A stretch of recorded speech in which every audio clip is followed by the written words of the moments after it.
Clara Whitcomb pulled the pearl necklace tight around her throat, not because it was loose, but because she needed something to hold.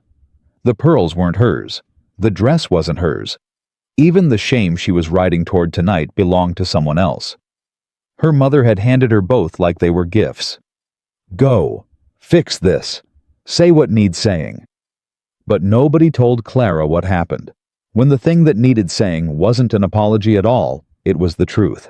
If this story moves you, subscribe to our channel and drop your city in the comments. I want to see how far this has traveled. The carriage hit a rut in the Virginia road, and Clara's shoulder slammed hard into the wooden frame. She didn't reach up to check for a bruise. She'd stopped doing that years ago, checking herself for damage. There wasn't much point. Outside, the July heat pressed against everything like a hand that refused to lift. Even at 7:30 in the evening, the air sat thick and wet over the tobacco fields, over the dusty lane that wound toward the Fairchild estate, over the borrowed carriage that smelled faintly of another family's leather and money. Clara sat upright in the center of the bench, her back not touching anything. Her hands folded in her lap over a small ivory envelope she had not been told to open. She'd opened it anyway. 3 days ago, alone in the kitchen, at 4 in the morning, when the house was finally quiet, Miss Whitcomb is expected to offer a full and sincere apology on behalf of her family for the conduct that led to the dissolution of the engagement between Miss Margaret Whitcomb and Mr. Thomas Reed. The Fairchild household will receive her at the summer assembly Tuesday evening as a gesture of good faith. A gesture of good faith. Clara had read it 4 times. Then she'd folded it back exactly as it was and returned it to her mother's writing desk, and she hadn't said a word at breakfast. Her mother had watched her over the rim of a teacup and said, "You understand what is expected." "Yes, ma'am," Clara said. "Margaret cannot go. She is unwell." Margaret was not unwell. Margaret was at that precise moment upstairs in her room, with the curtains drawn, eating preserved peaches from a jar their aunt had sent from Charleston, reading a letter from a young man in Richmond who did not yet know about the scandal. Margaret had been unwell since the engagement collapsed 6 weeks ago, which was a convenient illness that seemed to allow for peaches and correspondence, but not for consequences. "I understand," Clara said again. Her father had not looked up from his newspaper. "Keep it brief, gracious. Do not elaborate." Do not elaborate. That was the instruction that had been sitting in Clara's chest for 3 days, like a coal that hadn't quite gone cold, because Clara had elaborated. Not out loud, never out loud, not yet, but in her own mind, in the dark kitchen, in the hours between sleeplessness and morning, she had elaborated at length. She had gone back through every conversation, every whispered exchange she hadn't been meant to hear, every careful silence her mother had arranged like furniture around the truth. And the truth was, this Margaret had not simply broken off the engagement. Margaret had broken it by destroying someone else. Samuel Hale was 22 years old. He was the younger brother of Nathaniel Hale, who owned 200 acres of good bottom land along the river, and who served on the vestry of their church, and who had never in Clara's memory done anything that could be called unkind. Samuel was quieter than his brother, less polished, more likely to be found working alongside his own field hands than sitting in a drawing room. He had been introduced to Margaret at a church social in May, had spoken to her twice, and had made the catastrophic mistake of being handsome and present at a moment when Margaret needed a story. When Thomas Reed had discovered something in Margaret's past, Clara still didn't know exactly what, and probably never would. Margaret had needed a reason, a distraction, a name to hand him. She'd handed him Samuel Hale's. "He pursued me. He was inappropriate. I was frightened." She had said it first to Thomas Reed, who had believed her, because believing her meant he had a villain to be angry at, rather than a fiancé to examine too closely. Then the story had traveled the way stories traveled in a Virginia summer through drawing rooms and church steps and the back counters of dry goods stores, and by the time anyone thought to ask Samuel Hale for his account didn't matter. The story was already the shape of things. Samuel Hale had not pursued Margaret Whitcomb. Samuel Hale had barely spoken to her. Clara knew this because she had been standing 6 feet away when the only real conversation between them occurred, and it had lasted less than 4 minutes, and Samuel had spent most of it talking about a horse. She had said nothing. She had gone home with her family and said nothing at dinner and nothing that night and nothing for 6 weeks, because saying something meant saying it to her mother, and saying it to her mother meant watching her mother choose the lie anyway. But now she was in a borrowed carriage, with borrowed pearls, riding toward a room full of people who were expecting an apology. And Clara had decided somewhere around 3 o'clock that morning that she was not going to give them one. The Fairchild estate announced itself before the lane even curved lanterns along the drive, the low sound of a stringed instrument threading through the evening air, voices carrying the specific bright quality of people who had dressed carefully and meant to be seen. Clara felt the carriage slow and straighten, and she pressed her spine a little taller and checked that the pearls were centered. The carriage door opened. The young driver, a Fairchild servant she didn't know, offered his hand with the neutral expression of someone who had been told who she was and had decided to form no opinion. She stepped out.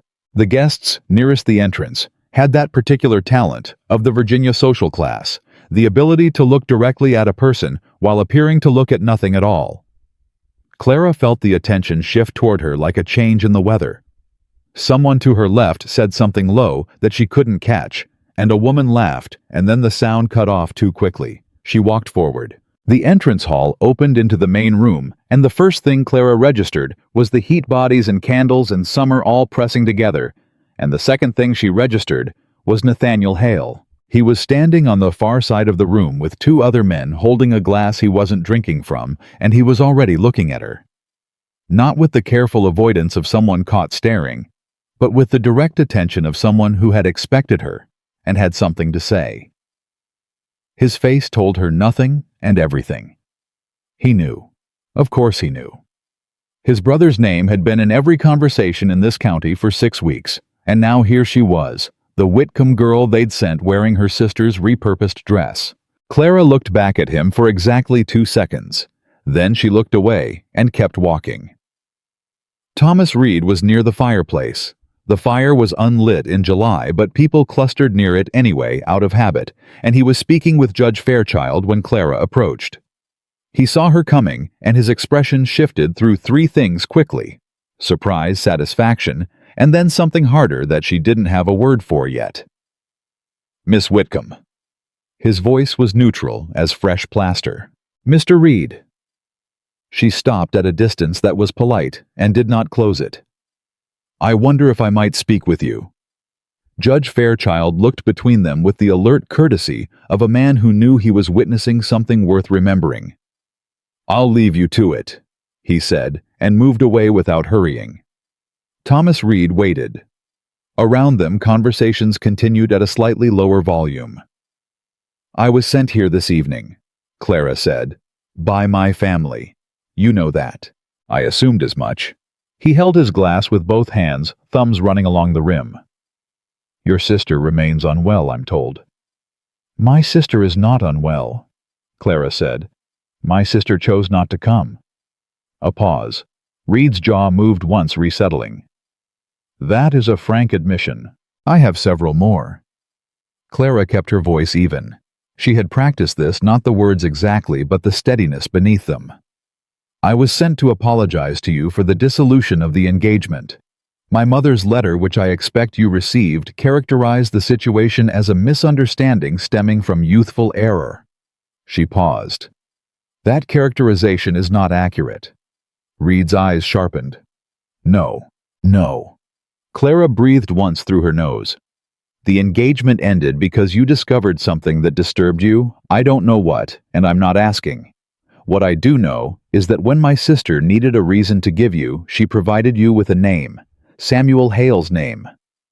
The room was very loud and very quiet at the same time. "Samuel Hale," Clara continued, "spoke to my sister once in my presence at the Carver Church social in May. The conversation lasted approximately 4 minutes and concerned a gray mare. He did not pursue her. He did not behave inappropriately. My sister was frightened of your anger, and she handed you a different person's reputation to redirect it." Reed was very still. "You are accusing your sister." "I am correcting a lie that has damaged an innocent person," Clara said. "I understand those 2 things feel the same to you right now. They may feel the same to most people in this room. I cannot help that." "Miss Whitcomb," Reed's voice had dropped. "Are you aware of what you are doing?" "Yes," she said. "I am becoming inconvenient." She heard his breath catch, not quite a laugh, not quite something else. "I was sent here," she said, "to protect my family. I came here to correct them. I recognize the difference is not in my favor." She became aware of Nathaniel Hale approaching perhaps 20 seconds before he reached her side. Not because she saw him, she didn't turn, but because the quality of the attention in the room shifted again, and then his voice was beside her, low and even, directed at Thomas Reed. "Reed." "Hale." Reed straightened slightly. "I hope," Nathaniel said, "that you heard what Miss Whitcomb said." "I heard it. Then you'll want some time to think." Nathaniel said it pleasantly, as a statement of fact rather than a suggestion. He turned slightly toward Clara. "Miss Whitcomb, would you do me the honor of a dance?" The orchestra was playing something slow and formal that Clara couldn't name. She looked up at Nathaniel Hale and understood immediately what he was doing. He was not asking her to dance because he wanted to dance. He was standing between her and the room, offering his name as a buffer before the room decided what it thought of what she'd just said. She should have felt grateful. Instead, she felt something more complicated, a hot, careful awareness that she was being managed even by a man who meant it kindly. "I appreciate the gesture, Mr. Hale," she said, "but I don't need protecting." "No," he agreed, "but I need a reason to keep standing here, and I don't have one without a dance partner." That surprised her. She looked at him more directly and found that his expression matched his words, practical, honest, and carrying something underneath that she wasn't ready to identify. "One dance," she said. He offered his arm and she took it, and the room watched them move toward the floor with the specific intensity of people who understood they were watching something that would be talked about for a season. On the floor, at a distance proper to the occasion, he said quietly, "You knew what you were walking into tonight." "I knew what my family was walking me into," she said. "I changed the terms. You have made enemies tonight." "I had them already. I just didn't know all their names." He guided her through the first measure before speaking again. "My brother." "Your brother was innocent," she said. "I was standing there. I watched the whole conversation. She used his name because it was convenient and because no one was going to ask her to defend it." She was right about that last part. His voice was not bitter, tired maybe. "No one did ask." "I'm asking now." He looked at her, really looked, not the assessing glance she'd gotten across the room, but something slower and more direct. "6 weeks later," he said. "After the damage." "Yes, after the damage." She didn't look away. "I know that." "Why now? Why not 6 weeks ago?" It was the question she'd asked herself in the dark kitchen at 4 in the morning. "Because 6 weeks ago, I thought my family might choose truth on their own," she said. "They didn't, so I stopped waiting." Mrs. Fairchild found her between the dance and the refreshment table. She was a tall woman with the kind of posture that communicated opinions without requiring speech, and her opinion of Clara Whitcomb was currently being communicated very clearly as she arranged herself at Clara's elbow with a smile that had no warmth behind it. "Miss Whitcomb," she said, "what an extraordinary evening you have brought us." "Mrs. Fairchild."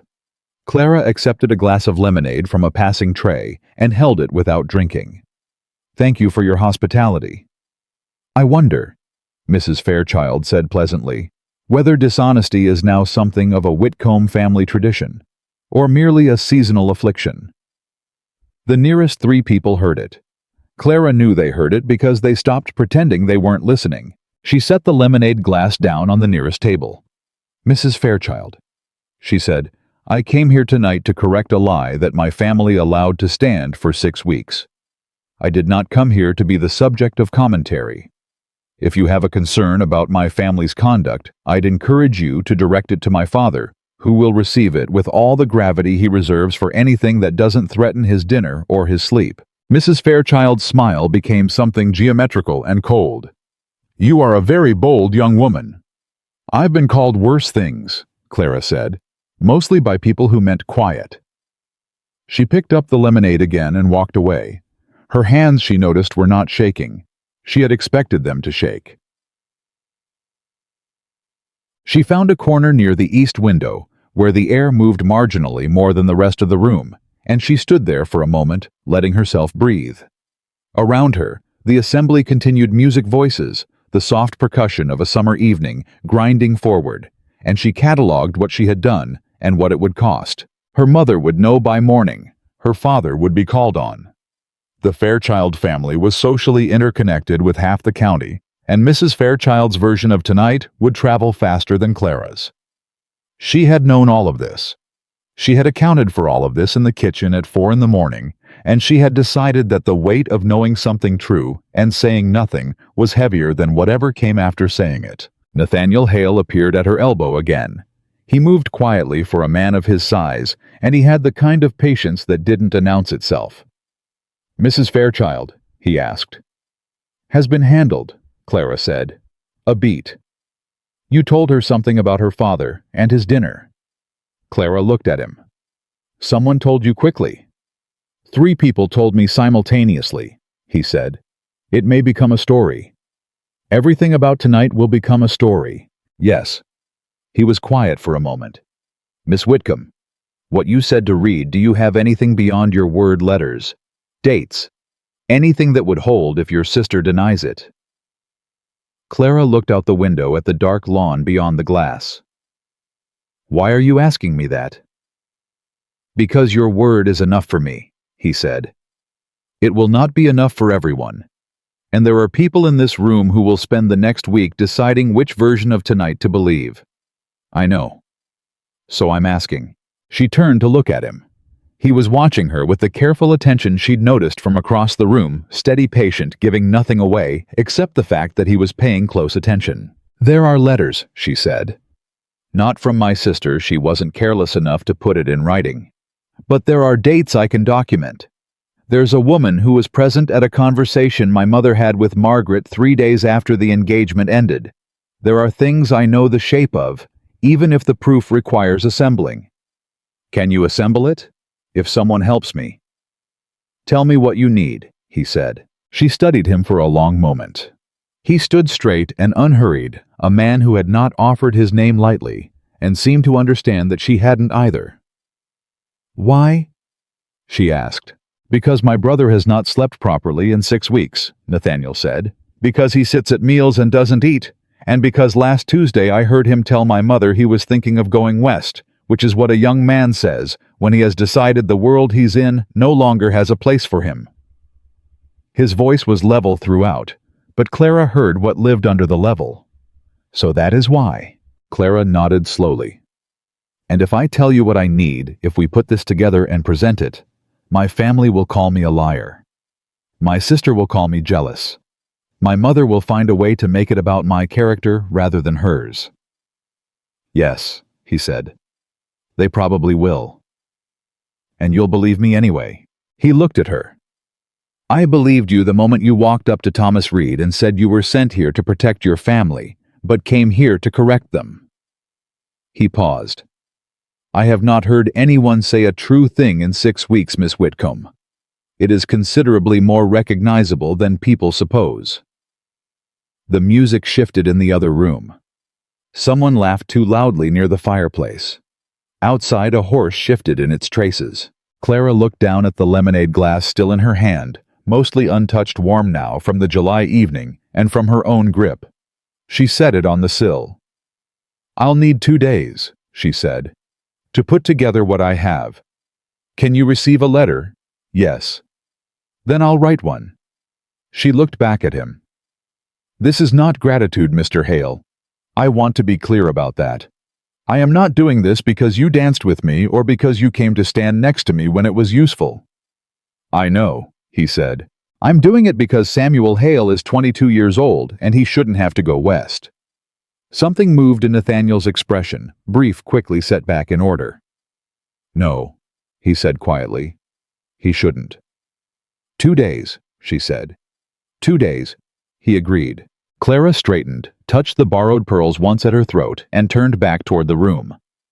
The assembly was still moving, still glittering, still full of people who had watched her say something true in a social setting, where truth was not the currency, and had not quite decided yet what to do with that. She walked back into it. She did not look behind her to see if Nathaniel Hale was watching. She already knew he was. The carriage ride home took 40 minutes. Clara sat in the dark and let herself feel the full weight of what she'd done, the way you press on a bruise to know how bad it is. The weight was considerable. She did not move away from it. By the time the carriage turned up the lane toward the Whitcomb house, dark, except for the single candle her mother always left burning in the upstairs hall, Clara had taken inventory of everything she'd said. In what order, to whom, with what witnesses. She had made no mistakes she hadn't already accounted for. She climbed down from the carriage before the driver could offer a hand. Inside the house smelled like candle wax and the dried lavender her mother hung in doorways every summer. The stairs creaked exactly where they always creaked. Clara moved through the dark without a light, because she knew where everything was.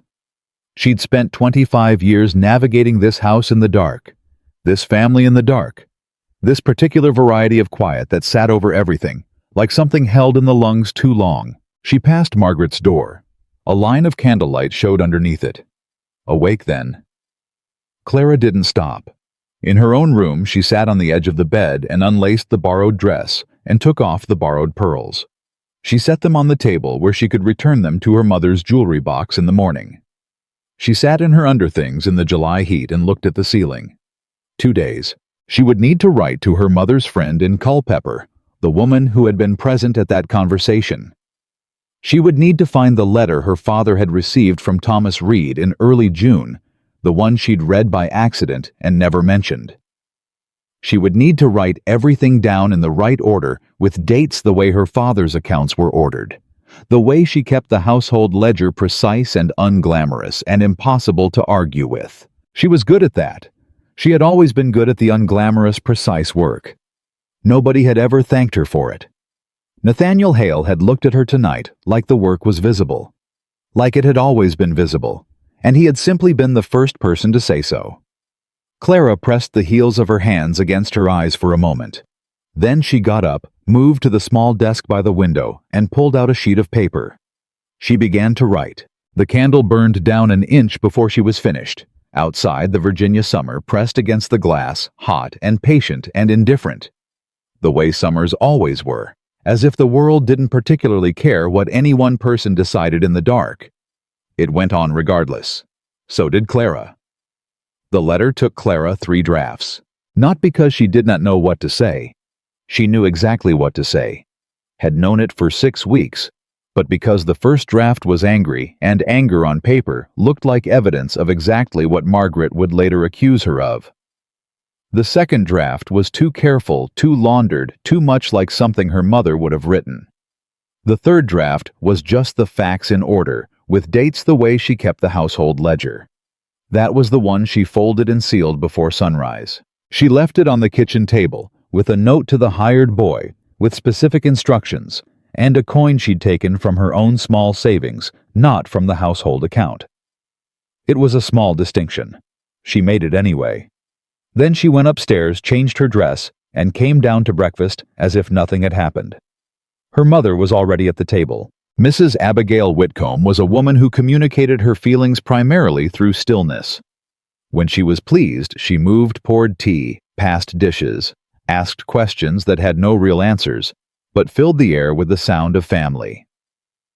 When she was not pleased, she sat. She sat with a quality of immovability that Clara had spent 25 years learning to read like weather. This morning, she was granite. "Sit down, Clara." Clara sat. Her mother poured tea for herself, and not for Clara. That was the first marker. "I received a note this morning from Mrs. Fairchild." "That was fast," Clara said. "She has efficient servants." Her mother set down the teapot with a care that was itself a kind of violence. "She tells me that you spoke to Thomas Reed privately before a room full of witnesses and accused your sister of lying about Samuel Hale. I corrected a false statement that has damaged an innocent person for 6 weeks, Clara said. Yes. That, her mother said, is a distinction without a difference. It's the only distinction that matters. Her mother looked at her, then really looked with the particular focused attention she usually reserved for household accounts and social calculations, and Clara felt the force of it the way you feel a door close in a room. You have humiliated this family. Margaret humiliated this family, Clara said. I simply stopped allowing someone else to be humiliated alongside us. Samuel Hale is not your concern. He was innocent, and I knew it. You are 25 years old, and you know nothing about how the world works. Her mother's voice was precise and cold. What you did last night cannot be undone. Thomas Reed will not take it quietly. The Fairchilds will discuss it at every table they sit at for the rest of the summer. And your sister, my sister, Clara said, used a young man's name to protect herself. I will not apologize for naming that. Her mother stood. It was not a dramatic gesture. There was nothing theatrical about Abigail Whitcomb, but it had the weight of a final decision. You will go to your room. You will write a letter to Mrs. Fairchild expressing your regret for the disruption you caused, and you will say nothing further about Samuel Hale or Thomas Reed or any of it. Do you understand me? Clara looked up at her mother from across the breakfast table with the white cloth between them and the untouched teapot and the morning light coming through the window, and she said very quietly, No. The silence that followed was the loudest thing that had ever happened in that kitchen. Her mother walked out of the room without another word. Margaret came to find her before noon. Clara was in the small parlor off the back hallway, working through the household account book, the real one, not the version her mother kept for appearances when she heard the specific cadence of her sister's footsteps. Margaret moved through the house like someone who expected floors to be smooth and doors to be open, and she was. She stopped in the parlor doorway. For a moment, neither of them spoke. Margaret was still beautiful, even in a plain morning dress, with her hair only half arranged the way beautiful women stayed beautiful without particularly trying. She had their mother's eyes and their father's chin, and a mouth that had always known exactly how to shape itself for whatever the room required. Right now, the room required fury, and her mouth had found the shape of it. You had no right, Margaret said. Good morning, Clara said, and did not look up from the ledger. Clara. Margaret came into the room and stopped 3 feet away. Look at me. Clara set down the pen and looked at her. You went there last night and you told Thomas Reed that I lied. Margaret's voice was controlled, which was worse than if it had been loud. You stood in front of half the county, and you accused me of something I cannot defend myself against because I was not there. You weren't there because you chose not to be, Clara said. I was unwell. You were eating preserved peaches and reading correspondence from a man in Richmond. Clara said it without heat. I am not interested in the story, Margaret. I know the story. I was in this house when you created it. Margaret's composure cracked, not much, just at the edges the way ice cracks before it goes. Samuel Hale means nothing to you. He means something to himself, Clara said. He is 22 years old, and he has spent 6 weeks being publicly treated as a man who pursues women who don't want his attention. He was thinking about going west. So let him go west. Clara stared at her. Do you hear yourself? I hear myself clearly. Margaret straightened, and her composure settled back into place like a mask that knew its own face. I hear a woman who has spent her whole life being overlooked, deciding to make trouble because someone finally noticed her. The words landed. Clara felt them land, felt the specific place in the chest where a true aim hits because it wasn't entirely wrong, and Margaret knew it wasn't entirely wrong, and they both knew Margaret knew it. That was the particular cruelty of sisters. They knew the angles. Nathaniel Hale danced with you, Margaret said. One dance, Clara. He was being polite. He was managing a situation. And you... She stopped herself, recalculated, started again. You are going to embarrass yourself, I embarrassed myself last night by telling the truth in public, Clara said evenly. I find I can live with that embarrassment considerably better than the other kind. There is no proof, Margaret said. You have your word and nothing else. And your word is the word of a woman who is publicly known to be at odds with her own family. Who is going to believe you? Clara looked at her sister for a long moment. Nathaniel Hale asked me the same question last night, she said. I told him I had letters, dates, a witness. The color left Margaret's face. It left slowly, which was somehow worse than if it had gone quickly. What witness? She said. It was not a question. It was a thing that had fallen. Mrs. Dorothea Crane, Clara said. She was in the hallway outside Mother's sitting room on the 14th of June. She heard the conversation you had with Mother about why the Hale boy's name was useful. She paused. She and I have corresponded since I was 12. She has always been honest. Margaret sat down. Not because there was a chair exactly where she needed it. There wasn't. But because her legs had apparently decided to make a decision her pride hadn't caught up with yet. She sat on the edge of the small settee and looked at her hands. Clara, she said. And for a moment, just a moment, something underneath Margaret's beautiful managed surface came through. Something that was tired and frightened and much younger than 27. Clara, if this comes out fully, if Thomas reads it, if the paper runs it, I won't recover from it. I know, Clara said. I will lose everything. I know. And you're going to do it anyway. Clara looked at her sister. She felt the full weight of it, the years between them, the specific grief of watching someone you love choose badly over and over, and never being able to make them stop. She felt it all the way down. Samuel Hale is 22 years old, she said again. He was thinking about going west, and you used him like a prop. Margaret said nothing. I love you, Clara said. I have always loved you, but I will not lie for you anymore. She picked up her pen and went back to the ledger. After a long moment, Margaret got up and left the room. Her footsteps going away sounded different from her footsteps coming in. Smaller somehow. Less certain of the floor. The letter from Nathaniel Hale arrived that afternoon. It was brief and precise, which she had already suspected would be his style. Miss Whitcomb, I have spoken with Samuel this morning. He is willing to make a statement to Thomas Reed directly, should the evidence support it.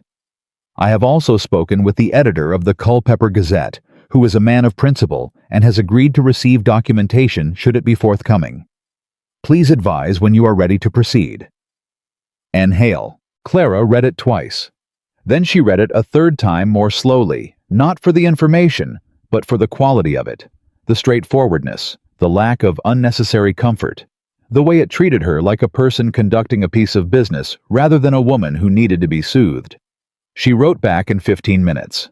Mr. Hale, I will have documentation prepared within 48 hours.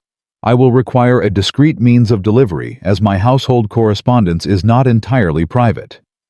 If you would send your man to the back lane of the Whitcomb property at 7 o'clock Thursday morning, I will ensure the material is waiting. I ask only that you use it carefully, not because I have changed my mind, but because used carelessly, it wounds more than the intended target. C. Whitcomb. She folded it, sealed it, and walked it to the hired boy herself. Her father found her in the garden at 4 o'clock. Judge Elias Whitcomb was not a bad man. This was the most complicated thing about him. He was not bad, only weak in the particular way that powerful men went weak when the cost of strength was visible and immediate. He had been a good judge once. He had made honest decisions when the decisions were about strangers. It was only when the person in the dock was someone he loved that his honesty developed a convenient soft spot. He walked with his hands behind his back, which was what he did when he was preparing to say something he'd already decided, and he stopped near the rosebed and looked at the ground rather than at Clara. Your mother is very upset, he said. I know. Mrs. Fairchild's note was, the language was quite strong. I expect it was. Clara. He looked up. His face had aged more in the last year than in the decade before it, and she could see the cost of everything in it, the debt, the daughters, the careful management of a reputation that had grown thinner every season. What you did last night was not wrong. I want you to understand that I know it was not wrong. She looked at him and waited. But the timing, he said. The public nature of it. If you had come to me first. I came to Mother 6 weeks ago, Clara said. When I first understood what Margaret had done, Mother told me that family loyalty required silence and that Samuel Hale would survive it. Her father closed his mouth. I waited, Clara said. I waited because I hoped someone in this family would choose differently. Nobody did. So I stopped waiting. She kept her voice level. She had long ago learned to do this with her father, keep everything level, because leveling at him was the only way he heard her rather than the idea of her. Father, Samuel Hale was thinking about leaving Virginia, going west, because we let this stand. I didn't know that, he said quietly. Now you do. He was silent for a long moment, looking at the roses with the expression of a man reviewing an account he'd been avoiding. What do you intend to do? I intend to give Nathaniel Hale the documentation that supports what I said last night, letters, dates, Dorothea Crane's account of what she overheard. I intend to let him take it to Thomas Reed and to the Gazette. Her father's head came up. The Gazette. Yes. Clara, if this appears in print. It will, she said. It should. A young man's reputation was destroyed in public. It should be restored in public. She paused. I am not asking your permission, Father. I am telling you what I intend so that you are not surprised. You have been surprised enough by this family, I think. He looked at her for a long moment with an expression she couldn't quite name, something between grief and a slow, reluctant recognition. You have always been the most honest person in this house, he said finally. His voice had gone rough. That is not the compliment you intend it to be, Clara said. Honesty in a house that doesn't value it is just another kind of loneliness. He didn't answer that. He walked back toward the house with his hands still behind his back, and Clara watched him go and felt nothing she hadn't already made peace with. Thursday morning arrived the way important mornings always arrived, indistinguishable from other mornings, until it was suddenly undeniably itself. Clara was at the back lane gate at 10 minutes before 7, with a leather satchel that contained 6 documents she had spent 48 hours assembling with the precision of someone who had once kept a household running on a budget that should not have worked and made it work anyway. She had written dates in the margins. She had written names beside dates. She had cross-referenced 2 of the letters against a third to show a timeline that could not be an accident. Nathaniel Hale's man arrived at 7 o'clock exactly. He was a quiet older man with a gray beard and the kind of face that did not lean toward conversation, and he took the satchel with a nod and rode away without asking any questions. Clara walked back to the house. By noon, Margaret knew. Clara didn't see how Margaret found out she suspected their mother, who had a talent for surveillance that she'd never bothered to hide, but Margaret appeared in the kitchen doorway while Clara was helping prepare the midday meal, and stood there with a quality of stillness that was entirely unlike their mother's stillness. Their mother's stillness was controlled. Margaret's was the stillness of something that had been moving very fast and had just run into a wall. You sent it, Margaret said. Yes. To Nathaniel Hale. Yes. And he'll take it to Reed.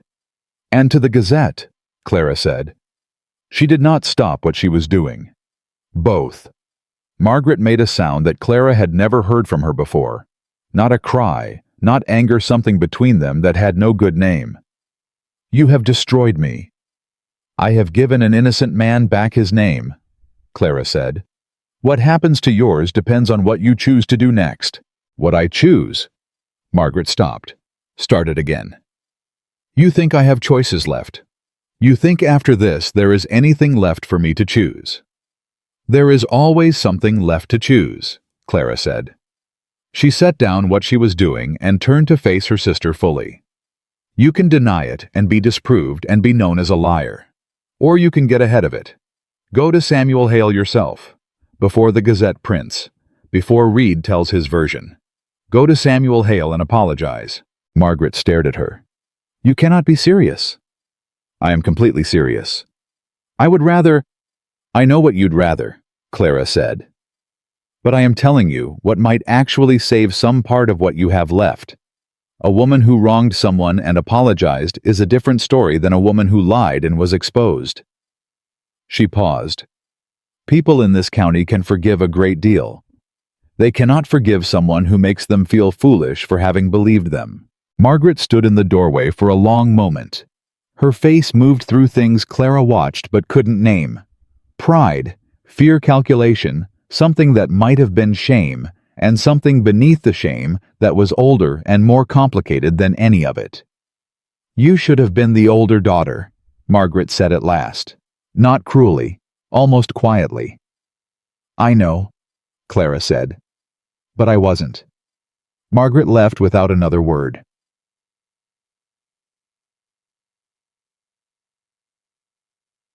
The social consequences arrived that evening like water finding all its own levels. Mrs. Hargrove canceled her standing Thursday invitation to Mrs. Whitcomb. The Fairchild family sent a note declining the Whitcomb invitation to the July garden party, an invitation that had existed for 11 years. Two of Margaret's closer friends in the county had apparently had urgent reasons to curtail their correspondence, discovered within hours of each other. Clara heard all of this through the sounds of the house, her mother's voice in the upstairs hallway, low and controlled. Her father's measured footsteps going back and forth between his study and the front room. The specific quality of silence that meant something was being decided about which she was not being consulted. She sat at the parlor desk and worked through the household accounts for the week, and felt the walls of the house press in slightly, and push back out and press in again. Then a knock came at the front door that she wasn't expecting. She heard the housekeeper open it. She heard a voice she recognized, low, unhurried, carrying the kind of authority that didn't require volume. And then the housekeeper appeared in the parlor doorway with an expression of carefully maintained neutrality and said, "Mr. Nathaniel Hale is here, miss. He's asking to speak with you."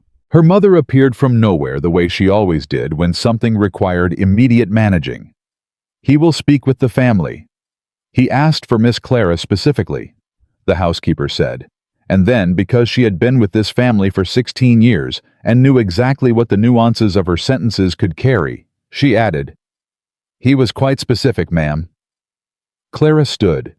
She smoothed her apron, took it off, folded it over the back of the chair, and walked to the front room. Nathaniel Hale stood just inside the doorway.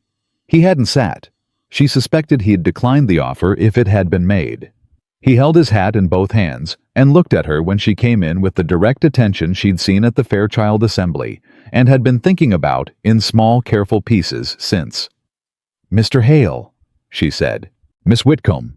He glanced once toward the hallway where she was fairly certain her mother was standing just out of view, and then back. "I won't stay long. I wanted to tell you in person." "Tell me what?" "Thomas Reed read the documentation this morning," he said. "All of it. He spent 2 hours with me going through the dates and the letters and Dorothea Crane's written account." He paused. "He believes it." Clara exhaled once slowly. "And he has agreed to make a public statement confirming that Samuel Hale bore no responsibility for any part of this situation. He will do it at the summer assembly next week in front of the same people who heard the first version." Nathaniel's voice was still level, still precise, but something underneath it had shifted from the careful management of a difficult situation toward something more human. "My brother came home last night and ate dinner for the first time in 3 weeks." Clara looked at the floor for a moment, then back up. "I am glad," she said. It was not enough. She knew it was not enough, but it was all she had that wouldn't embarrass them both. "You took a considerable risk," Nathaniel said. "Your family's social position, your own reputation. You did it without any guarantee that the documentation would be believed, or that Reed would cooperate." "I know," she said. "I want you to understand," he said carefully, "that I am aware of that it is not that it will not be forgotten, not by me and not by my family." She studied him. "Mr. Hale, I did not do this so that the Hale family would be in my debt." "I know that too," he said. "That is precisely the part I will not forget." From the hallway, her mother's presence was so fully felt that it might as well have been a third person in the room. Clara didn't look toward it. She kept her eyes on Nathaniel Hale, who was also, she noticed, keeping his eyes on her. "There is one more thing," he said. His voice shifted, became slightly more careful, which meant the next thing was the most important one. "The editor of the Gazette has agreed not to run the full documentation. What he will run is a correction, a brief notice stating that earlier accounts regarding Samuel Hale and the Whitcomb engagement were based on incomplete information, and that upon review, Mr. Hale is fully exonerated." "That's enough," Clara said immediately. "That's exactly enough. I thought you might say that." He almost not quite smiled. "It protects Samuel without making your sister the headline." "I didn't do this to destroy Margaret," Clara said. "I did it to restore Samuel." "Yes." And then, for just a moment, the careful, managed surface of Nathaniel Hale moved aside completely, and what was underneath was simply a man who had been frightened for his brother for 6 weeks, and had found in the last 48 hours reason to stop. "Thank you," he said. "Miss Whitcomb." She nodded once, because she did not trust what might happen if she tried to say more. He put his hat on, turned toward the door, stopped. "The assembly next week," he said, without turning back. "I expect the evening will require some navigation, for your family and mine." "I expect so," she said. "I wonder," he said, still not turning, "whether you might be willing to navigate some portion of it alongside me. Not as anything other than two people who are known to have been on the same side of a difficult situation." Clara was quiet for a moment. "Are you asking me to attend with you, Mr. Hale?" Now he turned, and the expression on his face was so carefully constructed to be nothing in particular that she could see clearly how much it was covering. "I am asking whether you would accept the cover of my company for an evening that will otherwise be fairly demanding on your composure." "My composure," she said, "is not the problem." "No," he agreed. "I know, but their manners might be." She looked at him. Outside, the July evening was pressing against the windows, thick and patient and indifferent. Behind her in the hallway, she could feel her mother's fury gathering itself like a weather system. In a day and a half, the Gazette would print a correction that would start the slow, imperfect process of unraveling 6 weeks of damage. None of it would be clean. None of it would be simple. "All right," she said. "I will attend." He nodded, turned, and then stopped one final time at the door, and when he looked back at her, his voice had dropped half a register, gone quiet and real, beneath all the careful management of both of them. "They sent you to apologize," he said, "and you came and told the truth instead." He paused. "I have been thinking about that for 4 days, Miss Whitcomb, about what kind of person that requires."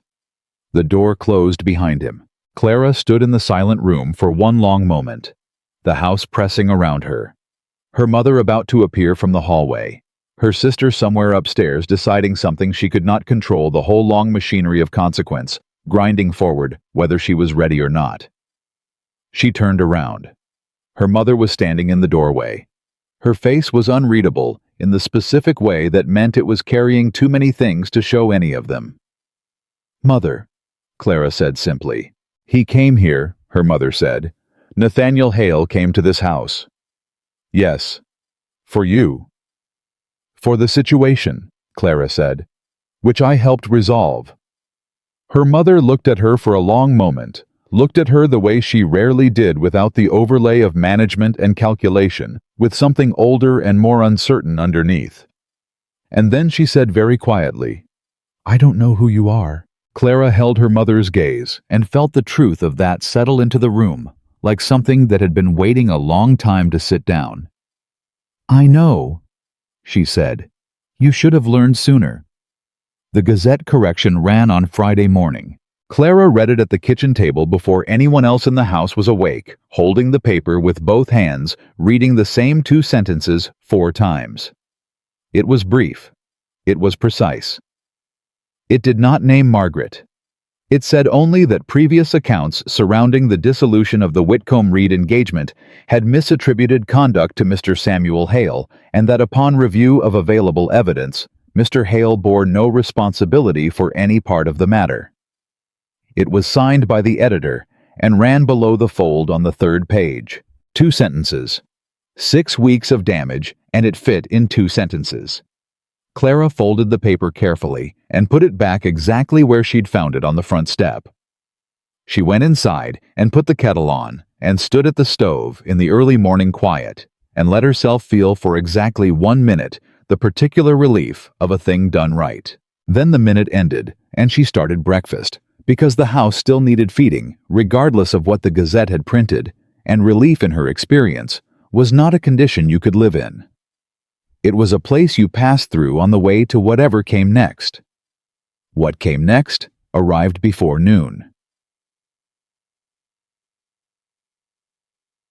She heard her mother's voice first raised in a way that Abigail Whitcomb almost never raised it, because raised voices were in her mother's philosophy evidence of lost control, and her mother did not lose control.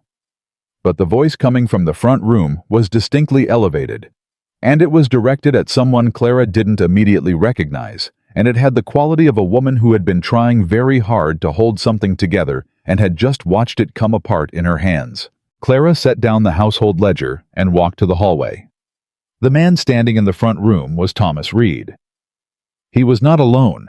He had brought a woman Clara didn't know, mid-40s, well-dressed, with the alert expression of someone who had come specifically to watch rather than to speak. Reed himself looked like a man who had made a decision and dressed for it, coat-buttoned, hat in hand, chin up.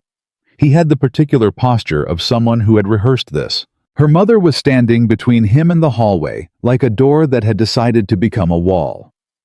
"You have no business here," her mother said. "Whatever you have to say to this family, it can be put in writing." "I don't want to write it," Reed said. "I want to say it, and I want to say it to Miss Clara Whitcomb, not to you." Clara stepped into the room. Her mother turned with an expression that was simultaneously fury at Reed and something directed at Clara that had no name yet. "Go back to the parlor." "Mr. Reed," Clara said past her mother, "what brings you here?" Reed looked at her with an expression that was complicated in ways she hadn't expected. He was not angry, which she had prepared for. He was not contemptuous, which she had also prepared for. He looked more than anything like a man who was embarrassed, which was the one thing she hadn't prepared for at all. "I owe you an apology," he said. The room went very quiet. 6 weeks ago, he said, when the engagement ended and Samuel Hale's name was in it, I believed what I was told, because believing it was easier than asking more questions. He glanced at Clara's mother and then back to Clara. "I am not a careful man when I am angry. I know that about myself. I could have investigated before I repeated it. I did not." Clara looked at him steadily. "No, you didn't. The documentation you assembled." He stopped. Exhaled.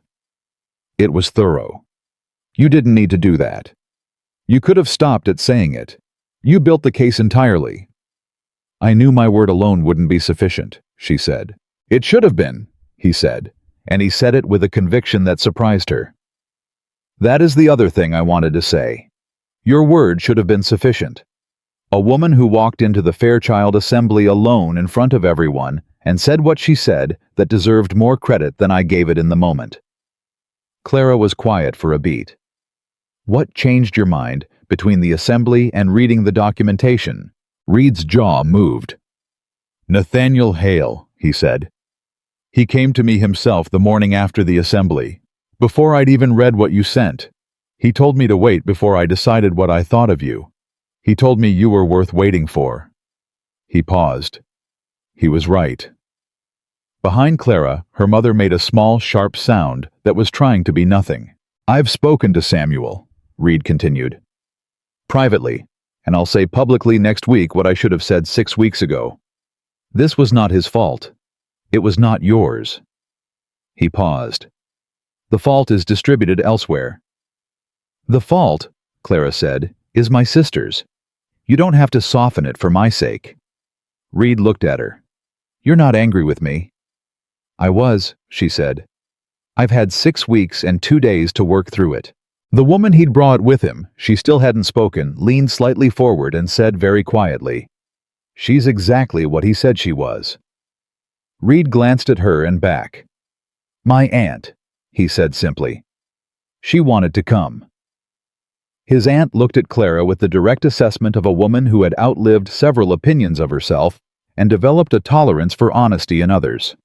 "Young woman," she said, "I don't know if you understand what kind of rare thing you've done." "I told the truth," Clara said. "In a room that would have paid you well not to," the woman said. "Yes, that." They left 20 minutes later. Clara's mother waited until the sound of the carriage had moved well down the lane, and then she turned around and looked at Clara with an expression that Clara had never seen on her face before, not in 25 years of living in the same house. It was the expression of a woman who had been wrong in a way she could not reorganize into a version where she'd been right, and who was encountering that experience perhaps for the first time. "Nathaniel Hale told Thomas Reed to give you time," her mother said. "So it appears." "He went to Reed before you'd even sent the documentation." "Yes." Her mother was silent. Then, "How long has this been? What is this?" "This," Clara said carefully, "is two people who are on the same side of a situation." "That is not what Thomas Reed described." "Thomas Reed described a man vouching for the credibility of a witness," Clara said. "That is what it was." "Clara!" Her mother's voice had gone somewhere different, softer, more uncertain, less like the voice of the woman who managed everything, and more like the voice of a woman who was standing in unfamiliar territory without a map. "Nathaniel Hale is a widower with 200 acres and a name that opens doors in 4 counties. He does not vouch for witnesses out of civic principle." Clara said nothing. "He came to this house," her mother said. "He came here for you. He came regarding the situation." "Stop." Her mother pressed her fingers briefly against her forehead. "I am asking you a question, and I am asking it plainly, which I understand is a language I don't often use with you. Is there something between you and Nathaniel Hale that I should know about?" Clara looked at her mother for a long moment, at the fine lines around her eyes, at the careful set of her hair, at the 25 years of management and silence and choosing reputation over truth that had carved her mother into the shape she was now. "I don't know yet," Clara said honestly. "But whatever it is or isn't, I will handle it myself. I won't be asking permission." Her mother closed her eyes briefly. "I'm aware," she said. "You haven't asked my permission for anything in 4 days." "I'm aware," Clara said back. "You noticed." Margaret had been very quiet. That was the thing. Clara kept turning over. Not the Gazette correction, not Reed's visit, not the assembly coming on Saturday, but Margaret's silence. Margaret was not a quiet person. She processed things aloud in motion through tears, or confrontation, or the specific kind of social maneuvering she'd been perfecting since she was 15. The silence was wrong. It had been wrong since Thursday morning when Clara had told her about the documentation, and it had stayed wrong, and quiet things in this family were never quiet for innocent reasons. She found out why on Saturday afternoon 3 hours before the assembly. One of the Whitcomb housemaids, a girl of 16 named Priscilla, who had the misfortune of being both kind-hearted and terrible at keeping secrets, came to find Clara in the garden with the expression of someone who had been carrying something heavy and had finally decided it was too heavy to carry alone. "Miss Clara," she said, "I think you ought to know something." Clara turned. "Then tell me. Miss Margaret had a visitor yesterday afternoon, while you were at the Crane house." Priscilla twisted her apron in her hands. "A man, young, well-dressed, came to the back door. I wasn't supposed to see, but I did see." "Who was he?" "I don't know his name, but I heard Miss Margaret tell him she said—" Priscilla started.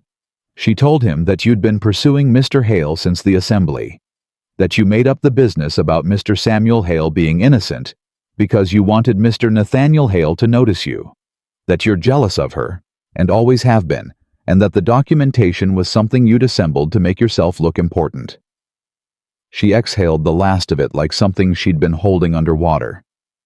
She told him to take that to whoever would listen.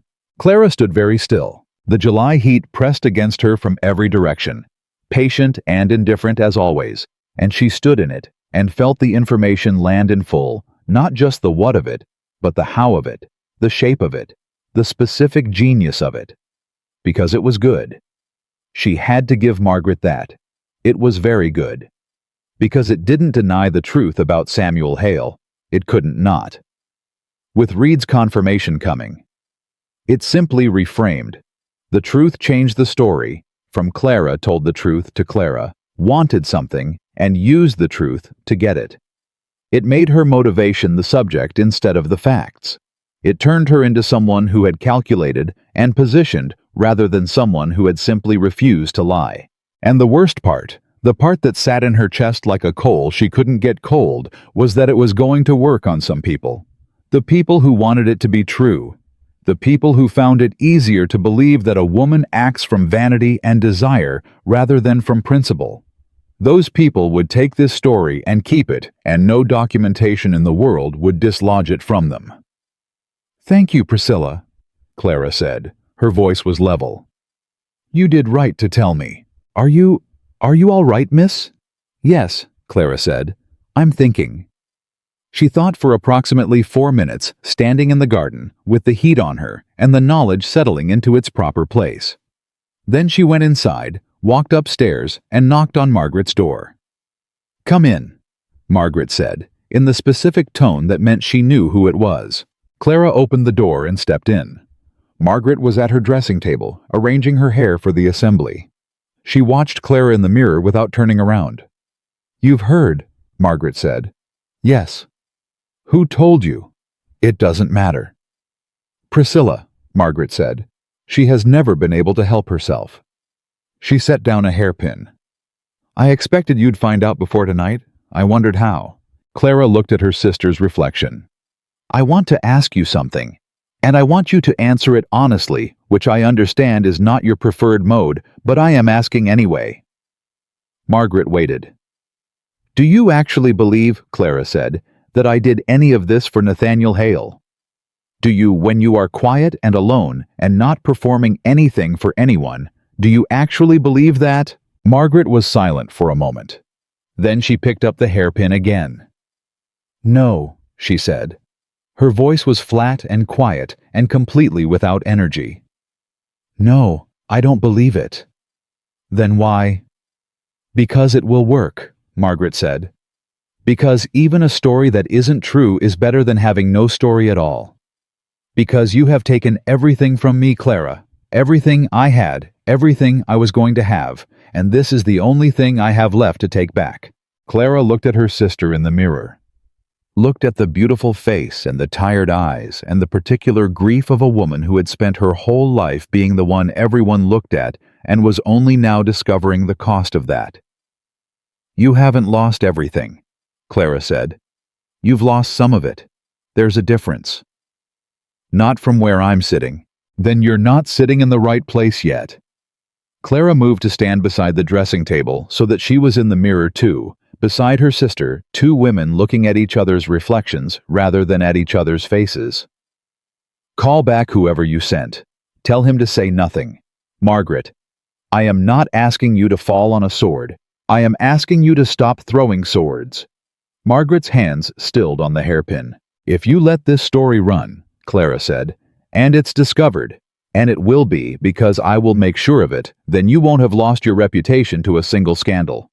You'll have lost it to a second one, and the second one will be yours alone. No one to share the blame with." The silence between them was long and complicated, and full of the weight of everything they were to each other. "I'll think about it," Margaret said finally. "You have 3 hours," Clara said, and walked out. The story had already moved faster than 3 hours. Clara understood this the moment she arrived at the summer assembly that evening, and felt the room's attention shift toward her with a different quality than it had carried at the Fairchild Assembly the week before. That night, the attention had been sharp and alert. surprised by something unexpected. Tonight, it was something more careful, more measuring the specific attention of people who had heard two versions of a story and were deciding between them. Nathaniel Hale found her within 4 minutes of her arrival. He appeared at her elbow without announcement the way she'd already come to recognize as his particular habit, and he said quietly, and without preamble, "You've heard." "This afternoon," she said. "I heard last night." His voice was low and even, but underneath it was something she hadn't heard from him before, something that was trying to be controlled and not entirely succeeding. "A man came to 2 of my neighbors with a story about your motivations. I spent this morning doing what I could to correct it." She looked at him. "You should have let me handle it." "I know," he said, "but I was angry." The word landed quietly and sat there between them, and Clara felt it, not just heard it, but felt it in the specific way that you feel when someone says a true thing that they hadn't quite planned to say. "Nathaniel Hale," she said, because it was the first time she'd used his given name, and she needed to use it for what came next. "What you did going to read before the documentation coming to my house vouching for me, none of that was a simple civic gesture, was it?" He looked at her directly. "No," he said, "it was not." "I need to know what it was," she said. "Because your sister-in-law, whoever your brother ends up marrying, deserves to know you're a man who acts from clear motives. And I deserve the same clarity." "My motives," he said, "are that I saw you walk into the Fairchild Assembly alone in your sister's altered dress, carrying a shame that wasn't yours, and you stood in front of Thomas Reed and told the truth in a room where the truth cost something real. And I have not been able to stop thinking about it since." He paused. His voice was completely level and completely honest. "That is my motive, Miss Whitcomb. I am not managing a situation. I am paying attention." Clara held very still inside while the outside of her kept its composure. "People are going to say," she said carefully, "that this vindicates my sister's story. That you standing here with me tonight proves she was right about my motivation." "Let them say it," he said. "It will damage you." "I have been damaged before." A pause. "So have you. You're still standing." Before Clara could answer, Mrs. Fairchild materialized on her left, apparently from nothing, with the social efficiency of a woman who had spent decades arriving at conversations at precisely the right wrong moment. "Miss Whitcomb." The smile was a different temperature than last week's. Less contemptuous, more curious, which was in some ways more dangerous. "I understand there has been some revisiting of events this week, regarding your motivations." "There has," Clara said, "regarding my sister's assessment of them." "And you don't find that complicated?" "I find it predictable," Clara said. "When a person tells the truth and the truth is inconvenient, the first response is usually to question why they told it." "And why did you?" Mrs. Fairchild asked. "Tell it." "Because Samuel Hale was 22 years old and innocent," Clara said. "That's the whole answer. I understand it's not a complicated enough answer for some people. I can't make it more complicated for their benefit." Mrs. Fairchild studied her for a moment with an expression Clara couldn't fully read. Then, surprising her entirely, she said, "No, I don't suppose you can," and moved away. Nathaniel beside her said nothing for a moment. Then, "You do that very naturally." "Do what?" "Not explain yourself more than required." "I learned it from keeping household accounts," she said. "Numbers don't justify themselves. They're either right or they're wrong." "And people are harder," she admitted. "But the principle holds." The twist came from across the room at 8:30. Samuel Hale had been standing near the east wall with Thomas Reed for most of the evening, the two of them in visible public conversation, which was itself a statement, and Clara had been watching them peripherally, understanding what it meant for Saturday night's assembly to contain that image, the wronged man and the man who had wronged him standing together talking. But it was not Samuel or Reed who changed the night. It was Margaret. Margaret, who was supposed to be at home. Margaret, who had told their mother she would not attend. Margaret, who had 3 hours to think, and had apparently used them in a way Clara had not anticipated. She appeared at the assembly entrance at 20 minutes before 9. in a dark blue dress Clara hadn't seen before, with her hair simply arranged with none of the calculated social armor she usually wore in public. She came in without announcement, without her mother, without the usual performance of Margaret Whitcomb arriving somewhere. She came in quietly and she crossed the room directly toward Samuel Hale. The room noticed. The room always noticed Margaret. But this time the noticing had a different quality. Something held its breath. Samuel Hale saw her coming and went very still. Thomas Reed beside him straightened and said nothing. Margaret stopped in front of Samuel. She was taller than Clara. She had their father's chin, and it was up, but not in the way it usually was. Not in the performance of pride, but in the raw effort of someone keeping their composure for a reason that mattered. "Mr. Hale," she said. Her voice carried not because she intended it to, but because the room had gone quiet without deciding to. "I would like to speak with you, if you're willing." Samuel Hale looked at her for a long moment. His face was young and careful, and carrying 6 weeks of something that hadn't fully left yet. "I'm willing," he said. "I lied," Margaret said. "I used your name to protect myself when I was frightened, and it was wrong, and there is no version of it that was anything other than wrong. I am sorry. I am telling you that directly, and I am telling it in front of these people because you were hurt in front of these people, and I'm done looking for the easier version." The room was absolutely silent. Samuel Hale looked at her for another long moment. His jaw worked once. He said, "I appreciate that, Miss Whitcomb." "I don't expect forgiveness," Margaret said. "I'm not asking for it." "I know," he said. That's the reason I'd consider giving it." Across the room, Clara stood absolutely still and felt something shift in her chest that she didn't immediately have words for. It was not quite surprise. It was not quite pride. It was the specific feeling of watching someone you'd given up expecting something from do the thing anyway. Nathaniel Hale was watching too. After a moment, he said very quietly beside her, "You told her to do that." "I told her it was her best option," Clara said. "Did you believe she'd take it?" Clara thought about her sister's face in the dressing table mirror, the tired eyes, the flatness in her voice when she said, "No, I don't believe it." The truth that had been in there underneath everything else, small and surviving. "I hoped," she said. The second twist hit 40 minutes later, and it came from a direction Clara hadn't guarded. She had stepped away from the main room, the heat, the noise, the weight of the evening pressing against her composure, and was standing in the hallway near the library door when she heard 2 women speaking in the room beyond it. She hadn't intended to listen. She moved to walk away. Then she heard her own name. "Clara Whitcomb has played this remarkably well, hasn't she?" "Played it?" The second voice was younger, uncertain. "Oh, don't misunderstand me. I don't doubt the Hale boy was innocent. But the manner of it walking into the Fairchild Assembly alone, the dramatic declaration, the documentation, and now Nathaniel Hale at her elbow all evening. Do you think that was accidental? You think she planned it? I think a woman who keeps household accounts like a bank manager and assembles legal documentation from 6 weeks of family observation is not a woman who does things without thinking about outcomes." A pause. The question is what outcome she was planning for. That's a terrible thing to say about someone who told the truth. Perhaps. But Nathaniel Hale is worth 200 acres and a church seat and a name that opens 4 counties. And the Plain Sister has just made herself the most morally interesting woman in Virginia. Another pause. "I'm not saying she was wrong.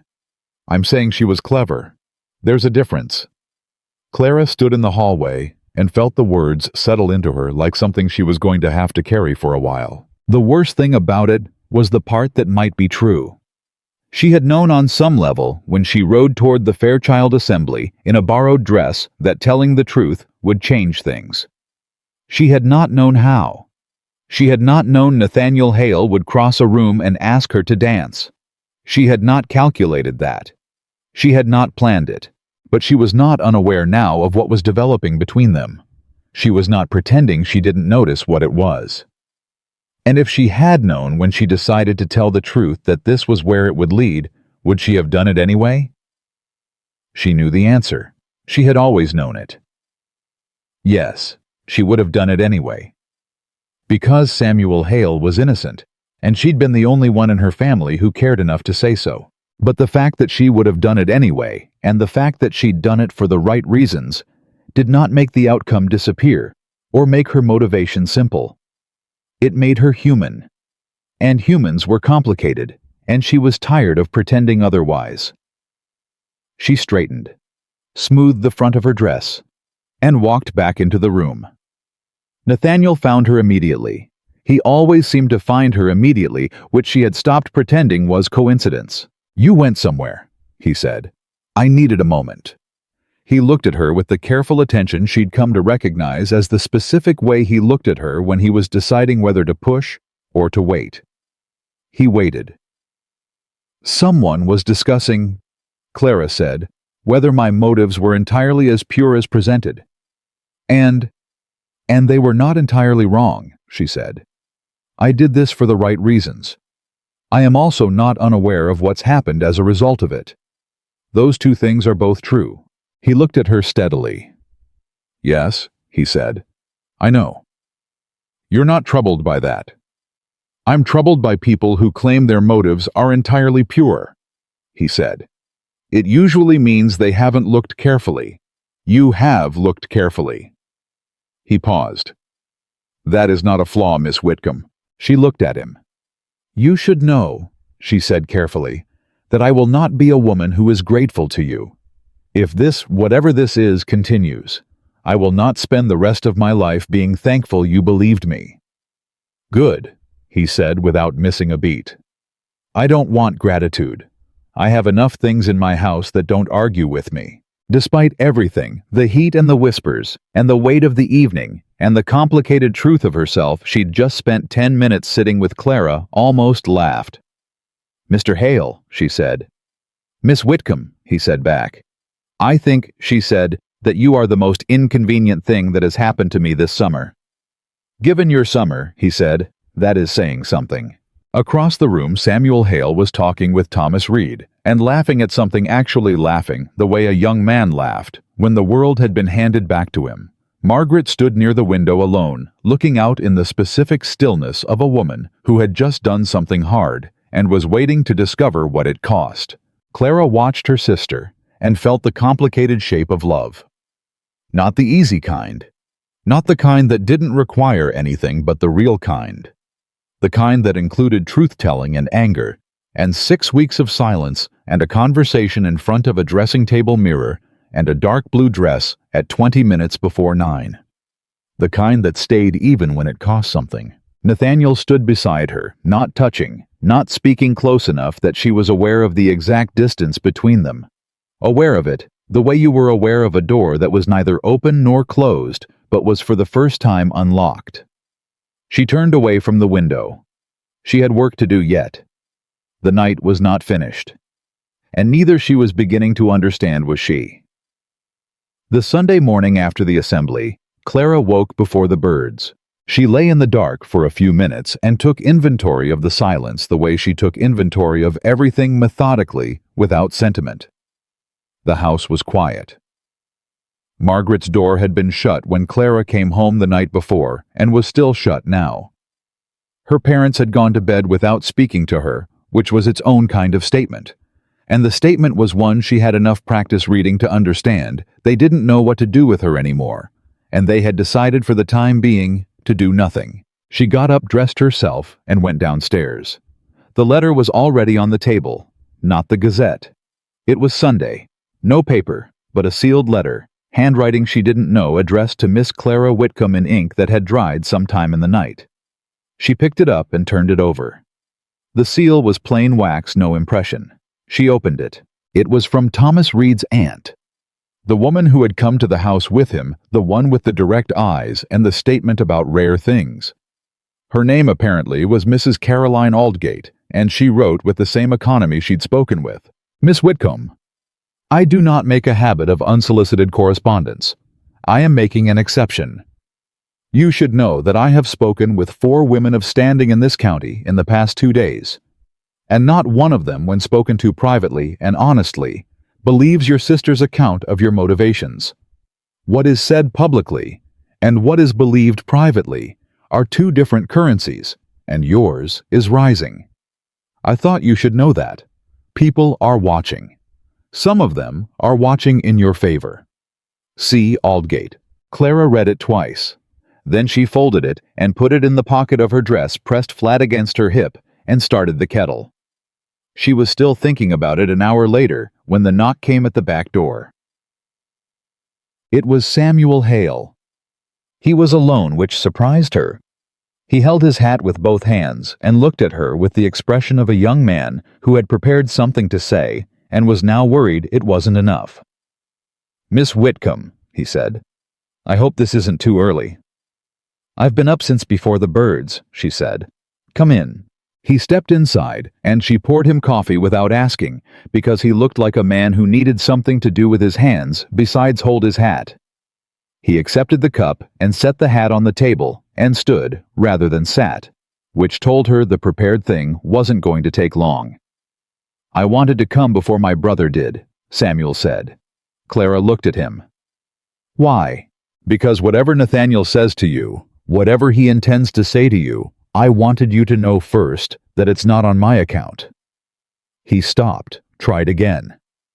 "I mean, he is not going to do anything out of obligation. Anything he does because he wants to. I know him. I know the difference." "Samuel," Clara said gently. "What are you telling me?" "I'm telling you," he said with the particular earnestness of someone who had decided to be honest and was going to see it through even if it embarrassed him, "that my brother has talked about you every day for 2 weeks. Every day. At dinner, at breakfast, in the field, at church. Not obviously not the way you'd think. He doesn't say much, but he brings you into things. Your name comes up in situations where your name has no logical reason to come up." He picked up the coffee cup, set it down. "He mentioned the way you keep household ledgers, twice.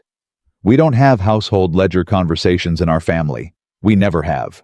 Clara felt something move through her chest that she kept carefully off her face. "He's coming this morning," she asked. "He said after church." Samuel looked at her. "I came before church.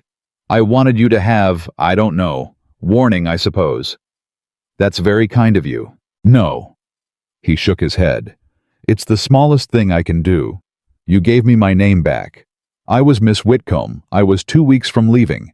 I had told my brother I was going. He talked me into waiting, and I didn't know why he was so sure waiting was right, and now I know why, and I just—" He stopped. His voice had gone rough at the edges. "Thank you. That's all I came to say. Thank you." Clara looked at this young man with his untouched coffee and his hat on her kitchen table, and the 6 weeks of damage still visible around his eyes. "If you knew to look," and she said, "You're welcome. Now drink the coffee before it gets cold, and tell me whether you've talked to anyone in Richmond about the accounting work your brother mentioned." Samuel blinked. "He told you about the Richmond offer." "He mentioned it at the assembly. He said you'd been thinking about it before all of this." "I had." He reached for the coffee. "I still am." "Then think about it seriously," she said. "Don't let someone else's story determine your geography. You're 22. Go if you want to go, but go because you want to, not because this county left a bad taste." He looked at her over the rim of the cup. "Has anyone ever told you that you don't talk like you're supposed to?" "Everyone," she said. "Regularly. Drink the coffee." Ed. He left before her parents came downstairs, which was for the best. Her father appeared first with the cautious expression of a man testing ice, and poured himself coffee, and sat at the table and said nothing for a full 3 minutes, which was for her father a kind of speech. Clara let him have the silence. She had learned over 25 years that her father sometimes needed to sit with a thing before he could say it, and that pushing him before he was ready produced only the sound of a man defending himself rather than the sound of a man being honest. He was honest when he was ready. "Your mother," he said finally, "has been awake since 4 o'clock." "I know," Clara said. "I heard her." This is difficult for her, not in the way she's presenting it. He wrapped both hands around his cup. She built something here. Over 30 years. A certain way of being in this county. A certain understanding with the world about what this family was. And in 2 weeks it has become something else. It has become honest, Clara said without heat. Yes? Her father looked at his coffee. I know that. I know that's what it's become. I just want you to understand that for your mother, losing the shape of things, losing the version she'd built, that's a grief. Even if the thing she built was partly false. Grief doesn't ask whether the thing it's mourning deserved to be kept. Clara was quiet for a moment. I know that, Father. I grieved the version of this family I thought we were, she said. A long time ago. It's not a recent loss for me. Her father looked up at her. He had the expression he'd had in the garden, that slow, reluctant recognition, the face of a man seeing something that had been in front of him for years. How long have you... He stopped. Since I was about 17, Clara said. Maybe younger. He was quiet for a long time. Then he said very quietly, I have not been a fair father to you. The words sat on the table between them. Clara looked at him, at the aging, reduced, debt-burdened, well-intentioned, weak, genuinely loving man who had raised her and overlooked her and failed her in the specific quiet way that the people who loved you most sometimes did. And she said, no, you haven't. I'm sorry. I know. That's not enough. It's a start, she said. I'll take a start. Nathaniel Hale arrived at 11:30. Her mother answered the door, which Clara had not anticipated, and she heard the exchange from the parlor, where she was pretending to read her mother's voice, measured and careful. Nathaniel's voice patient and unhurried, and then her mother appeared in the parlor doorway with an expression that was doing its level best to be neutral and not entirely succeeding. Mr. Hale is here, she said. I know, Clara said. Send him in, please. Her mother stepped aside. Nathaniel came in and her mother did not follow, which was, Clara thought, possibly the most significant thing her mother had done in 2 weeks. Nathaniel stood in the center of the parlor and looked at her and said without preamble, I'd like to take a walk with you if you're willing. A walk, she said, outside, where your mother can see us from the window if she needs to, and where we can speak without the house hearing. Clara set down the book she hadn't been reading. Give me a moment. They walked out the back of the house and along the garden path far enough from the windows to speak close enough to the house that no one could find cause for comment. The July morning was already warm and building toward hot, and the fields beyond the garden carried the specific smell of a Virginia summer dry grass and tobacco and earth baking slowly toward noon. Nathaniel walked beside her with his hands at his sides and let 2 minutes pass before he spoke. She'd come to understand this about him. The silences were not awkward, they were occupied. He was thinking in them. She let him. Thomas Reed made his statement this morning, he said. Before church. He spoke to the vestry directly. He confirmed Samuel's innocence in full and stated that the original account had been incorrect and that he bore some responsibility for how widely he had allowed it to travel. He paused. Samuel stood beside him. Clara exhaled slowly. How did the vestry receive it? With the mixture of relief and discomfort that a group of men feels when a wrong they didn't prevent gets corrected in front of them, Nathaniel said. Which is to say, they were glad it was over and embarrassed it had happened in roughly equal parts. And Samuel, Nathaniel said, stood up straight and shook Thomas Reed's hand in front of all of them and said he accepted the apology and was ready to be done with it. A pause. He's 22, and he handled it with more grace than most men twice his age would have. He came to see me this morning, Clara said. Nathaniel glanced at her. Before church. He wanted me to know your intentions were your own. She looked ahead at the garden path. He's very loyal to you. He's the best person I know, Nathaniel said simply. He would have gone west. I want you to understand what you stopped. I understand. I don't think you do. His voice was still level, but there was something underneath it. She'd come to recognize the thing that happened when he reached the edge of what he managed and what he actually felt. Samuel is the only person left in my family. My wife died 4 years ago. My parents before that. My brother's wife 2 years ago in childbirth. It has been Samuel and me for a long time, and he is the only person I sit across from at dinner who knew me before all of it. Before I became the person who manages things and makes decisions and runs the account. He stopped walking. If he had gone west, Miss Whitcomb, I would have lost the last thing in this world that wasn't a responsibility. Clara stopped beside him and turned to look at him. His face was not managed. That was the thing. For the first time in all the weeks she'd known him, the careful, practical surface was simply not there. And what was underneath was a man who had been carrying something very heavy for a very long time and had just put it down for a moment in front of another person. "I'm glad he stayed," she said. "You made him stay." He looked at her. "You are the reason I still have a brother." "Don't," she said, quietly without edge. "Don't make me the reason. I did what was right. That's all. Samuel is the reason he stayed Samuel, and the fact that once the truth was out there, was nothing left to run from." Nathaniel looked at her for a long moment. "You do that constantly," he said. "Do what?" "Refuse credit." "I refuse inflated credit," she said. "There's a difference. Is there? Or is it that you've spent so long being told that your contributions don't count, that you've learned to preemptively agree with them?"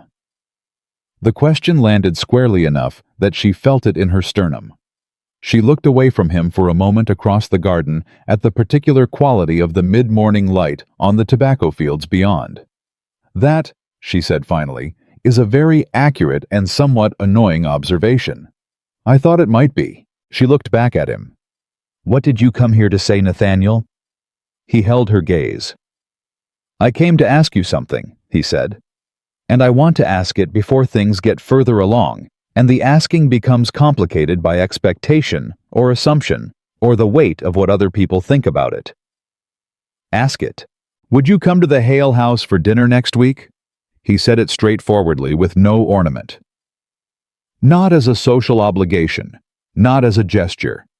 Because I want you there, and I want Samuel there, and I want to sit across a dinner table from both of you in my own house and have a conversation that isn't about reputation or evidence or social standing." Clara looked at him. "Just dinner?" "To start," he said. "Yes." She was quiet for a moment. "Your neighbors will talk. My neighbors already have opinions.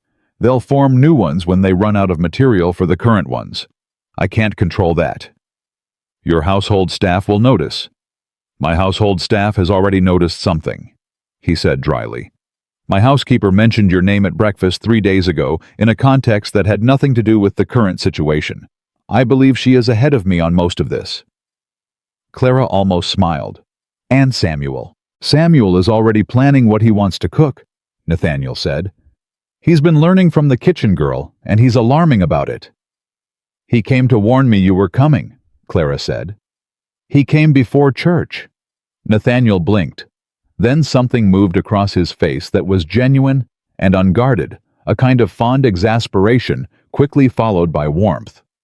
"He came too, of course he did." He shook his head. "He told you I talk about you. Daily," she said. "And something about household ledgers." "I will speak to him about the nature of private, don't?" she said. I liked it. They stood on the garden path in the July heat, close enough to speak quietly, far enough from the house to be honest, and the distance between them was the distance of two people who had independently decided to stop pretending something wasn't true. "Dinner," Clara said finally. "Yes, I'll come." She didn't tell her mother until evening. By then, the afternoon had moved through several small earthquakes, a neighbor's wife calling on an errand that was clearly reconnaissance. A second note from Mrs. Aldgate, shorter, saying only "well done," which Clara folded and kept next to the first. Her father spending 3 hours in his study, doing something with his accounts, that produced the expression of a man arriving at a number he'd been afraid to look at directly. Her mother was in the sitting room when Clara found her, the one off the main hallway that they called the sitting room, and everyone else called the good room, because it was the room kept ready for company. She was not sitting. She was standing at the window, which was something her mother did when she needed to think and didn't want to be seen thinking. "Mother," Clara said. "I saw him leave," her mother said without turning. "Nathaniel Hale." "Yes.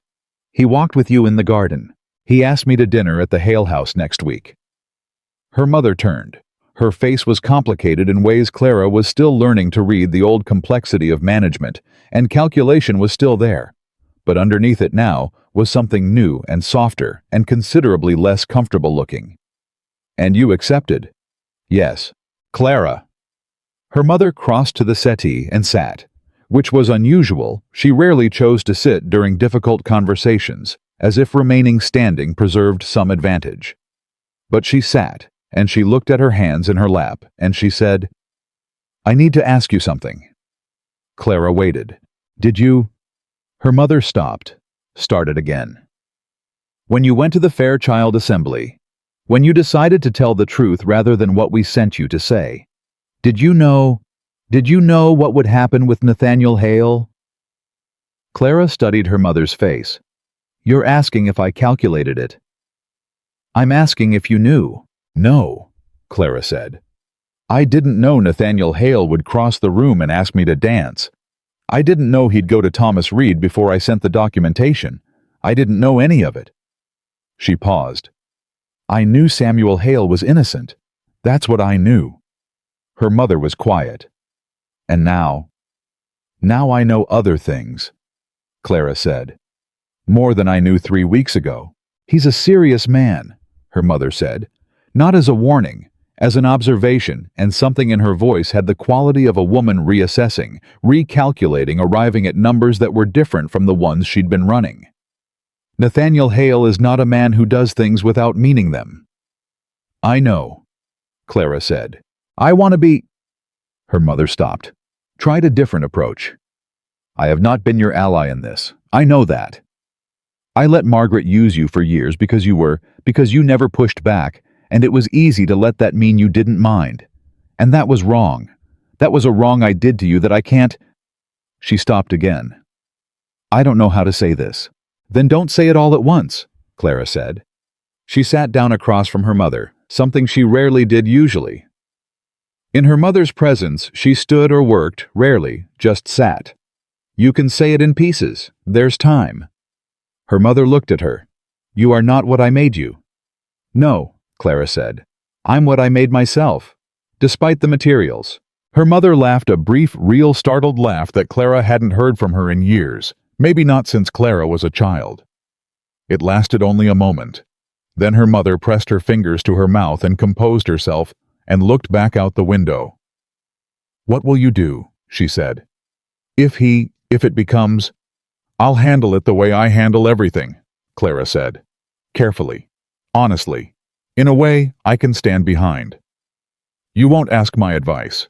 "I'll tell you what I decide," Clara said. "That's different from asking permission, but it's more than I've been giving you." Her mother nodded once. It was a small nod, not her usual decisive movement, but something more tentative, the nod of a woman accepting terms she hadn't chosen, but could see the fairness of. 3 days later, the twist that Clara hadn't seen coming arrived in the form of a letter from her father's solicitor. She found it on his desk, not because she was searching, but because her father had left it open and visible in a way that was either deliberate or the carelessness of a man too tired to manage what he was hiding. She read the first paragraph before she could stop herself, and then she read the rest, standing at the desk with her father's afternoon still warm in the chair. The debt was worse than she'd known. Not catastrophically worse, not the kind of worse that meant losing the house, but worse enough that the margin her father had been maintaining, the careful arithmetic of a family living at the edge of what they could sustain, had gotten thinner than he'd been admitting to anyone, possibly including himself. There were 2 notes coming due in the fall that he had not mentioned to her when she'd asked 3 months ago about the household accounts. She had run the household accounts for 2 years on the assumption that the larger financial picture was approximately what he'd described. It was not. She was still standing at the desk when her father came in. He stopped, looked at the letter, looked at her, and did something she hadn't seen from him in years. He simply sat down, put his elbows on the desk, and put his face in his hands. "Father," she said. "I know," he said into his hands. "How long?" "Since last winter." His voice was muffled and exhausted. "The tobacco market. And a note I co-signed for Hargrove that came back to me in March." He lifted his face. His eyes were red at the rims in the way of a man who hadn't been sleeping. "I've been managing it. I thought I could manage it quietly." "You can't manage what you don't tell anyone about," she said. "I know." "Show me everything," she said. "All of it. The real numbers, not the version you've been keeping for comfort." She came around the desk and stood beside him. "Let me see what we're actually working with." He looked up at her. "Clara, this is not—" "It is my business," she said. "I keep this household. I've kept it for 2 years on numbers you gave me that weren't complete. Show me the real ones and let me work." He looked at her for a long moment. This daughter, who had spent 25 years being the useful one, and the overlooked one, and the honest one, and the managed one, and who had in the last 3 weeks become something none of them had vocabulary for yet. He opened the desk drawer and pulled out a second ledger. Clara sat down, pulled it toward her, and started reading. Her father sat beside her and said nothing, and watched her work, and the afternoon moved around them. After 40 minutes, she set down her pen and looked at the numbers she'd compiled. "It's manageable," she said. "You think so? If you sell the south parcel," she said, "the 20 acres past the creek that you haven't worked in 3 years anyway, Hargrove will buy it. He's wanted it for 5 years. It gives you enough to retire both notes and leaves you with a margin that, if you don't co-sign anyone else's debts for the next 2 years, becomes stable." She looked at him. "It's not what you had 10 years ago, but it's solid." Her father looked at the numbers. "You worked that out in 40 minutes. I've been doing arithmetic for this house since I was 17, she said. "The numbers aren't hard.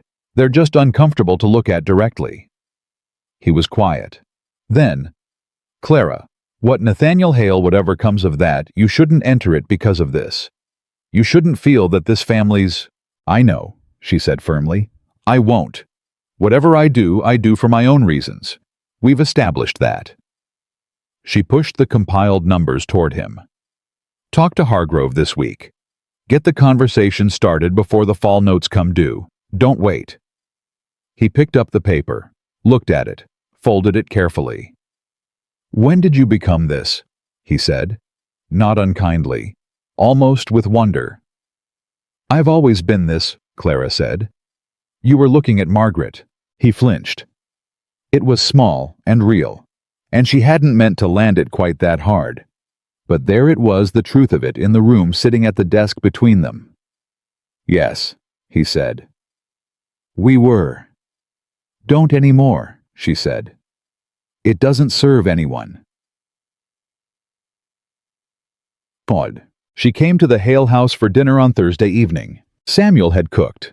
Not entirely, the kitchen girl had clearly assisted in significant ways, but he had made the bread himself, and he was visibly proud of it, and she told him it was excellent and meant it.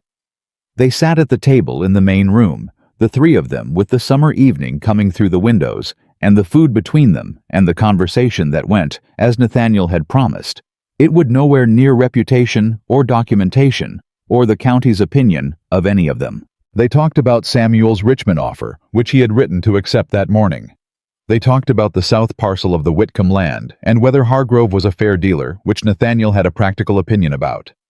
They talked about a book Samuel had been reading and one Clara had been meaning to read, and one Nathaniel had read twice and disagreed with himself about on the second pass. It was the most ordinary evening Clara had spent in months.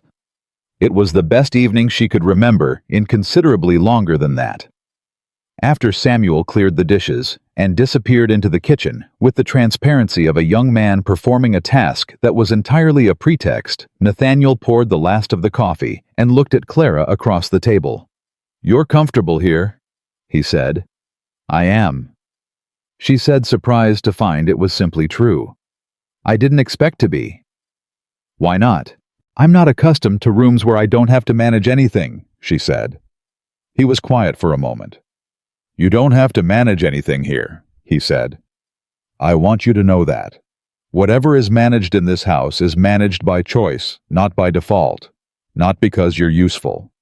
She looked at him. "Is that what you brought me here to say?" "It's one of the things." He set down his cup. "The other thing I want to say is this. I am not a man who confuses what he owes someone with what he wants. I am clear on the difference. What I owe you is gratitude, which you've told me you don't want. What I want is—" He paused. Not because he didn't know the word she thought, because he was deciding how much honesty was appropriate for a dinner table. Considerably more than gratitude. Clara held his gaze across the dinner table in the quiet Hale house, while the summer evening pressed against the windows and Samuel made deliberate, unnecessary noise in the kitchen.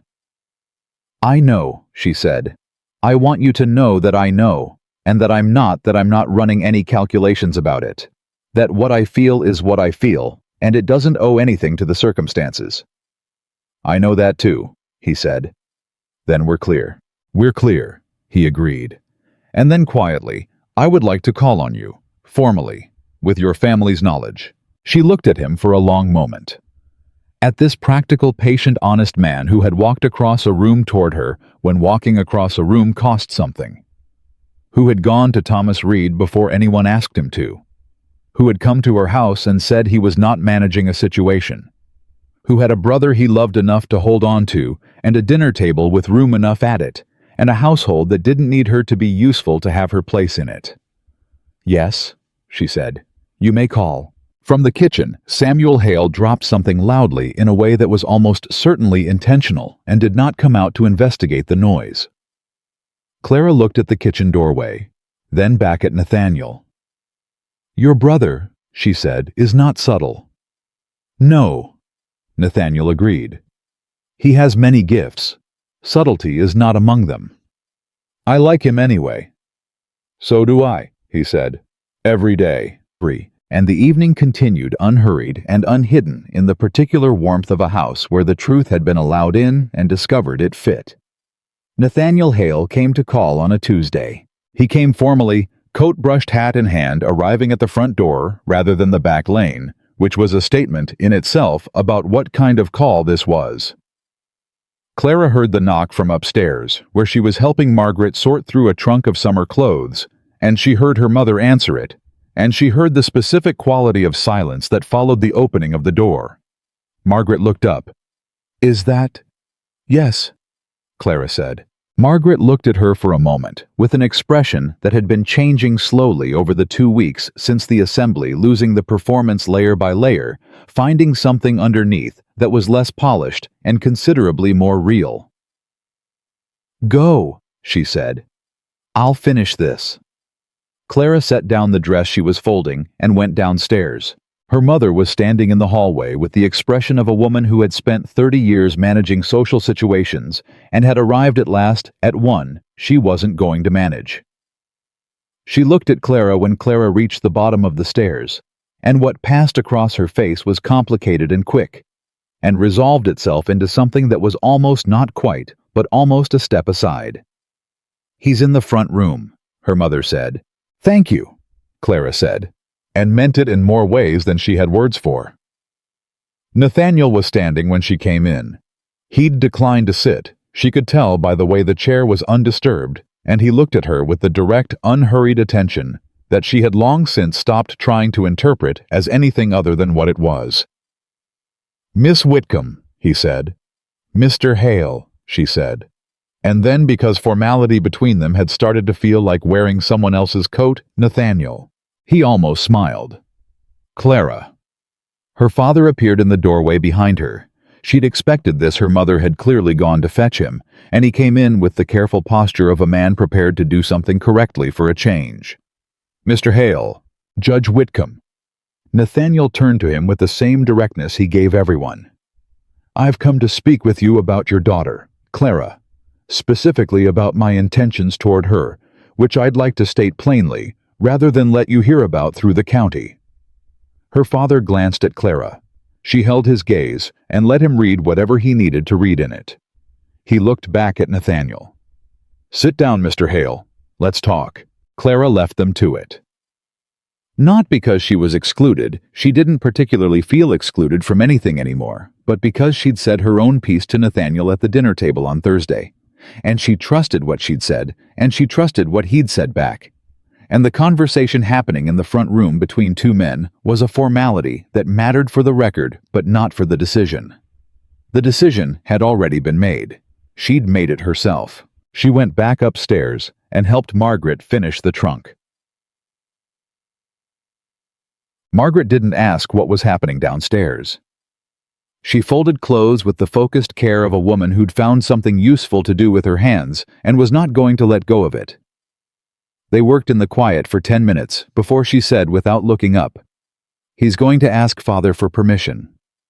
"Yes," Clara said. "And Father will give it." "Probably." Another silence. Then Margaret set down a shawl and looked at her sister directly. "Are you happy?" Clara considered the question the way she considered everything, without rushing, without performing the answer before she'd found it. "I think," she said finally, "that I'm something better than happy. I'm clear. I know what I want, and I know why I want it, and it doesn't owe anything to anyone else's version of me." Margaret was quiet. "That sounds like something I've never felt," she said. "It's available," Clara said. Not unkindly. "It costs something to get there, but it's available." Margaret looked back at the trunk, picked up the shawl again. "I wrote to the man in Richmond," she said quietly. "The one I'd been corresponding with. I told him about the scandal, all of it, my version and yours. I told him before he heard it from someone else." Clara stopped folding. "What did he say?" "I don't know yet. The letter went Monday." Margaret's voice was careful, the voice of a woman trying not to need an outcome. "He may not write back. He probably won't. But I decided I was tired of building things on incomplete information. You were right about that." "I wasn't trying to be right," Clara said. "I know. That's actually what made it useful." Margaret finally looked up, and there was something in her face that Clara hadn't seen in years, since before the social machinery had taken over, since before beauty had become a career and managing appearances had become survival. She looked like herself, the real one. "I'm sorry, Clara. I've said it before in this house, and I'll say it again, and I know it doesn't fix what I did, but I am, truly." Clara held her sister's gaze. "I know," she said. "I've known for a while." "You forgave me already." "I forgave you somewhere around the second night after the Fairchild Assembly," Clara said. "I was still angry. Both things were true." Margaret let out a breath that had been holding itself for a long time. "I don't deserve that." "You're my sister," Clara said. "Deserving isn't really how that works." Nathaniel stayed for an hour. Her father came to find her when the conversation was done, and his face had the particular composition of a man who had arrived somewhere he hadn't expected and found it more solid than the place he'd been standing before. He said only, "He's a good man, Clara." And she said, "I know, Father." And he nodded once and went back to his study, and that was between the two of them enough. Nathaniel found her in the garden before he left, walking the path she walked, knowing to look there, and stopped beside her with his hat back on, and the afternoon light doing what it did in Virginia summers, which was press on everything equally, with no particular favoritism. "Your father," he said, "is more perceptive than he allows himself to appear." "He's getting better at it," Clara said. "He told me that you have been keeping this household together on incomplete information for 2 years, and that anyone who married you was getting considerably more than he deserved." Clara looked at him. "He said that, word for word." She looked away across the garden for a moment and felt the complicated warmth of something not quite forgiveness, not quite resolution, something in between that didn't have a common name. "He's trying," she said quietly. "People who try are worth something," Nathaniel said. More than people who were right the first time and never had to. She turned back to him. Is that directed at anyone specific? It might be directed at myself, he said. I was slow to act in the first 6 weeks. I knew the rumors about Samuel didn't sit right. I kept waiting for the right moment to push back. He held her gaze. You didn't wait. I waited long enough, she said. No, he said. You waited until you'd given the people who should have acted every reasonable chance. And then you stopped waiting and you went yourself, in a borrowed dress. He paused. I have thought about that more than I can account for. The dress was not my finest moment of dignity, Clara said. It was actually, he said. That's the thing. He reached into his coat and Clara's heartbeat did something she elected not to examine too carefully and brought out not a ring, not yet, but a folded piece of paper. This came from Mrs. Aldgate this morning. She asked me to give it to you in person. Clara took it, unfolded it. Miss Whitcomb, I told you people were watching. They have continued to watch. By my count, 3 women of standing have independently described you to me in the past week as the most sensible person they've encountered in this county in a decade. I believe you should hear that from someone other than yourself. Carry on. C. Aldgate. P.S. He is worthy of you. That is a high bar. He clears it. Clara folded the letter, put it in her pocket alongside the first one. She is a remarkable woman, Clara said. She is, Nathaniel agreed. She told me the same thing about you, in those words. She said you were remarkable and that I should not let the summer end without making myself clear. And are you? Clara said. Clear. He looked at her steadily.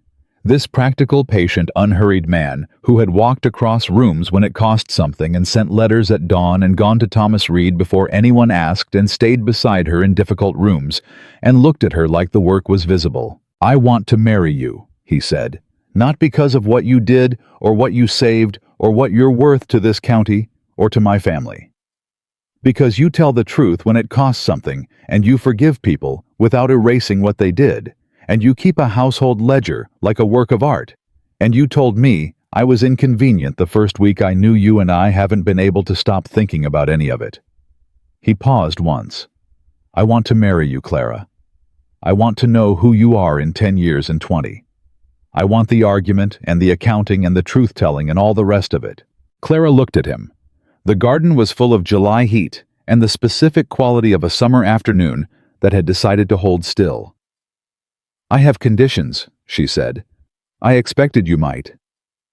I will not enter your house as a quiet ornament, she said. I will have full knowledge of the household accounts, the real ones, not the comfortable ones. I will form my own opinions, and I will say them. I will not be managed, I will not be handled, and if we disagree, we will disagree, he said. Regularly and at length. Yes, she said. And we will resolve it between us, not around each other. Agreed. And Samuel, she said, goes to Richmond if he wants to go. You don't hold him back because you're afraid to eat dinner alone. Something moved through Nathaniel's expression, quick, genuine, caught off guard. He told you I did that. He told me you talked him into waiting, she said. I'm telling you that I will be at the dinner table. He doesn't have to stay on my account. He was quiet for a moment. That, he said, is not something I expected someone to say to me. I know, she said. Say yes to the conditions and mean it. Yes, he said. To all of them. I mean it. Then yes, Clara said. I'll marry you. The twist arrived 11 days later. Not a bad one. Life didn't only deal in bad twists. And Clara had long suspected that people who said otherwise hadn't been paying sufficient attention, but a real one with the power to change the shape of things. The man from Richmond wrote back to Margaret. He wrote 3 pages, which was not what anyone had expected. Not Margaret, who had prepared herself for silence, and not Clara, who had mentally prepared Margaret for silence, and not even their mother, who had been managing expectations with the efficient sadness of a woman who had seen this particular story before. He wrote 3 pages. He said he had appreciated her honesty above anything else. He said he had known something was missing from her early letters, and he'd been waiting to find out what it was, and now he knew, and he was glad she'd told him, rather than let him discover it sideways. He said he would be in Culpeper in September, and would like with her family's permission to call on her. Margaret read the letter at the breakfast table. She read it once, and then again, and then she put it face down on the table and looked at nothing in particular for a moment, and then she looked at Clara. "He wants to call," she said. "I heard," Clara said. "He knew something was missing," Margaret said. "He was waiting for it."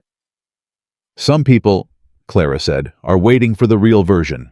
They know it when they get it." Margaret pressed her fingers briefly against her mouth. Then she picked up the letter and read it a third time more slowly, the way you read something when you're allowing yourself to believe it. Their mother sat at the end of the table and said nothing and looked at her coffee and said nothing again, and Clara watched her and saw something working through her face.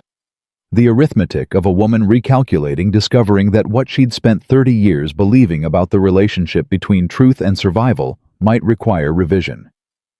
"Abigail," their father said from behind his newspaper. "I know," their mother said quietly. "I didn't say anything." "I know," she said again. The proposal became an engagement, and the engagement became a wedding date. And between those two poles, the summer moved with the particular velocity of a season that has decided it has things to do. The Whitcomb house was never fully peaceful. There was too much being rebuilt in it for peace, which is a thing that requires settled ground. And the ground was still shifting. But it had a quality Clara hadn't felt in it before. Something like honesty being tried out as a household policy and discovering it was more durable than the alternative. Her father sold the south parcel to Hargrove in August. He told Clara before he told anyone else came to find her at the account desk and laid the figure on the table next to the ledger and said, "You were right about the margin." She said, "I know. Now we're solid." He put his hand briefly on her shoulder, which was not something her father did, and then he went out, and Clara sat alone at the desk with the numbers and the particular quiet satisfaction of a thing done right. Mrs. Aldgate called 3 more times over the course of the summer, each visit shorter and more pointed than the last, as if she were making a study and was working toward a conclusion. On her third visit, she sat across from Clara in the good room and said, "I want to tell you something about this county." "Tell me," Clara said. "This county," Mrs. Aldgate said, "has been run for 30 years on the management of appearances.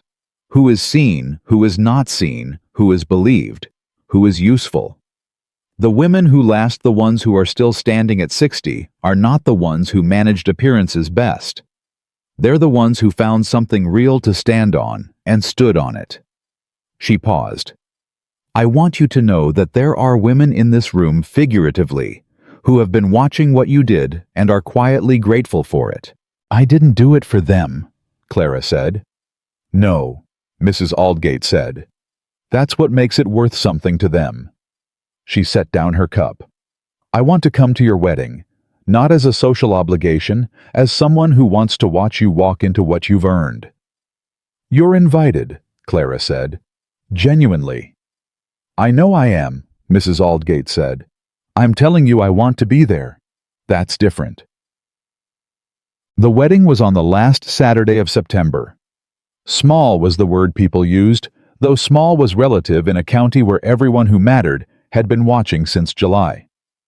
The church was the same one they attended every Sunday, the same vestry that had heard Thomas Reed confirm Samuel's innocence, the same pews that held the same families, who had held the county's opinion of all of them at various moments over the summer. Clara dressed at home. Margaret helped her with her hair and did it without ceremony or drama, with the quiet, focused attention of a woman who had learned painfully and at real cost that doing something for someone else without making it about yourself was its own kind of practice. "You look like yourself," Margaret said when she was done. "That was the intention," Clara said. "You look—" Margaret paused, her hands stilling on Clara's shoulders. "You look like what you always were. You just now everyone can see it." Clara looked at her sister in the mirror. "How are you?" "Better," Margaret said. Actually better not performing better. It's different. Different is good. It's uncomfortable, Margaret said. But yes, I think it's good. Their father appeared in the doorway. He looked at Clara for a long moment, and what moved through his face was the kind of thing men of his generation had no good language for: grief and pride braided together, and something that was learning slowly what it felt like to see someone clearly after seeing past them for 20 years. "Ready?" he said. "Yes," Clara said, without hesitation. Yank. The church was full without being crowded, which was exactly right. Mrs. Aldgate was in the third pew on the left. Samuel Hale stood at the front with Nathaniel not as a formal attendant, just as a young man who needed to be close to his brother on the day his brother's life changed direction, and he watched Clara come down the aisle with the expression of someone who understood that the woman walking toward them had given him something he could never fully repay, and had done it without ever making him feel the debt. Clara's mother sat in the family pew. Not in the front, not managing anything, not arranging her expression for the room's benefit. She sat in the middle of the pew with her hands folded in her lap, and when Clara passed, she looked up, and what was on her face was not pride exactly. It was something rawer than that, something that had not yet found its permanent form. Her eyes were wet, and she did not try to make them not be, which was for Abigail Whitcomb a more radical act than it might have appeared. Clara saw it, acknowledged it with a look, kept walking. Nathaniel was at the altar. He was not nervous. That was not his nature, but he was present in a way that was different from his usual presence, present in the way a man was present when the moment he was in was the one he'd been building toward, and he knew it. He watched her come to him, and his expression said everything. The careful, precise man had been managing for 4 months. The room at the Fairchild Assembly, the letter at dawn, the garden path in July, heat the dinner table, the conditions accepted without flinching. She came to stand beside him. "You came," he said, quietly, just for her. "I said I would," she said back. "I know," he said. "I've been learning to trust that." The minister began. The words were the old words, the ones that had been said in that church for generations, over couples who had arrived at this moment by every possible route. Calculation, desperation, genuine love, social necessity, and everything between. Clara stood inside the old words and felt the specific quality of this moment, which was that it was entirely hers. Not borrowed, not altered to fit someone else, not carried in for another woman's benefit. Hers. The twist no one had predicted came from an unexpected direction. It was not dramatic, not scandalous, not the kind that turned a room. It was a small one with deep roots. During the brief gathering at the Hale house after the ceremony, Thomas Reed appeared at the edge of the room and came to find Clara with his aunt on his arm, and the expression of a man who'd thought carefully about whether to come and decided it mattered that he did. "Miss Whitcomb," he said, and then caught himself. "Mrs. Hale." The name sat in the air newly made, and Clara tested the weight of it and found it fit. "Mr. Reed," she said. He looked at her with the direct gaze of someone who had done his accounting and arrived at a figure he owed. "I want to say something to you directly without my aunt interpreting it afterward." Mrs. Aldgate made a sound that suggested she did not interpret, merely clarified. Reed ignored her. "What you did," he said, "cost you things. Your family's comfort, your own social standing, weeks of being talked about by people who should have known better than to talk. You did it for a young man you barely knew, because it was right." He paused. "I believed Margaret's version because believing it was easier than looking harder. That was a failure on my part. I've said it to Samuel and to Nathaniel, and I'm saying it to you because you're the one who walked into that room and paid the first price." "Thank you, Mr. Reed," Clara said. "I appreciate you saying it." "I wanted to ask," he said carefully, "whether you have any, whether there is any remaining difficulty between us." Clara considered him. He was not a bad man either. The county seemed to be full of men who were not bad precisely, but who found that truth was considerably more comfortable when it aligned with what they already believed. He was one of those men working imperfectly, and with genuine effort to become something better. She recognized the work because she'd watched her father doing it. "No," she said. "No remaining difficulty." He exhaled once. "Good." He nodded at Nathaniel across the room. "He's a lucky man." "He's an aware man," Clara said. "Which is better?" Reed almost smiled. He left with his aunt, who caught Clara's eye as she turned away and gave her a single small, precise nod that said everything she'd already said in 3 letters and in person, and that Clara would carry with her as long as she had the sense to.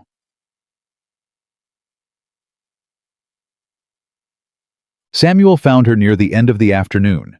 He came around the edge of the gathering the way he always moved quietly without requiring the room's attention, and stopped beside her with a glass of something he wasn't drinking, and the expression of a man who had arrived at a thought he wanted to share before the day was done. "Richmond," he said. "When?" she said. "First week of October." He looked out at the room. "I want to go before I talk myself into staying. I think Nathaniel will be. I think he'll be all right." "He'll be more than all right," Clara said. "He'll have someone to argue with now. He won't need to miss you as much." Samuel laughed, the real laugh, the one that had come back over the course of the summer, as the 6 weeks of damage had slowly released its grip. "You're going to be good for him," he said. "And I say that as someone who knows him better than anyone alive, and therefore knows what he actually needs, which is not agreement." "No," she said. "I don't anticipate a great deal of agreement." "Good." He looked at her. "Thank you. For the last time, because I don't want to keep saying it, and I think you're tired of hearing it." "I'm not tired of hearing it," Clara said. "I just don't need it." "I know." He nodded once. "That's why I wanted to say it one more time." He moved back into the room, this young man with his whole life recovering itself with Richmond and the account work and the future arranged in front of him like something worth moving toward. Clara watched him go and thought about borrowed dresses and summer assemblies and the specific moment when a person decided that the weight of knowing something true was heavier than the weight of saying it. She had made that decision in a kitchen at 4 in the morning, alone in the dark, with no guarantee that any of this would follow. None of this had been guaranteed. All of it was real. Nathaniel found her before the last of the guests left. He came to stand beside her the way he always came, quietly, without announcement, simply there. And they stood together in the room of their own house, their own gathering, their own life beginning to arrange itself around them. "Tired," he said. "A little," she said. "It's been a long summer." "It has," he agreed. "Longer than most." She looked at him. At this man she had chosen, with her eyes open. Terms, stated conditions, accepted, full information on the table. At the man who had walked across a room toward her when walking cost something, and had never once asked her to be quieter, or smaller, or more convenient. "I need to tell you something," she said. "Tell me." "I knew," she said. "Not what would happen, not this, not any of this specifically. But when I got into that carriage in July, when I was riding toward the Fairchild Assembly in Margaret's dress, with those borrowed pearls, I knew I was going to tell the truth. I knew it was going to change things. I didn't know how. I didn't know it would lead here." She held his gaze. "But I want you to know that if I had known exactly where telling the truth was going to take me, I would have done it anyway. Not for this.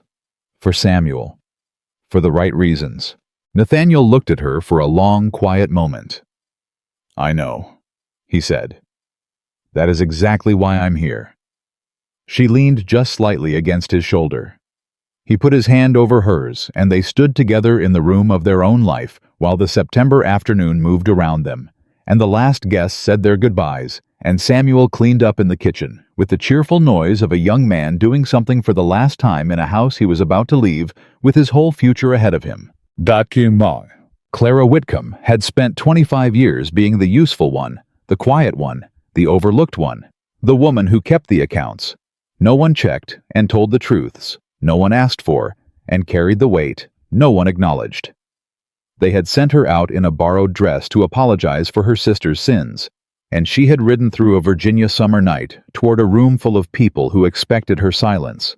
And she had opened her mouth and told the truth instead. Not because she was fearless. She had been afraid every step of it. Not because she had a plan. She had only a principle. Not because she wanted to be seen. She had spent too long being overlooked to believe that visibility was the same as value. She had told the truth because it was the only thing she had that was entirely hers, unaltered, unborrowed, belonging to no one else. And the truth, once loose in the world, had done what truth did. When it was given room, it had moved and gathered and changed the shape of everything it touched. She had not been rescued. She had not been saved. She had walked into a room and told the truth, and then kept walking, kept working, kept insisting on the real version of things, even when the real version was uncomfortable and costly and lonely. And the life that had assembled itself around that insistence. The man beside her, the brother in the kitchen, the father learning to see the sister, learning to be honest.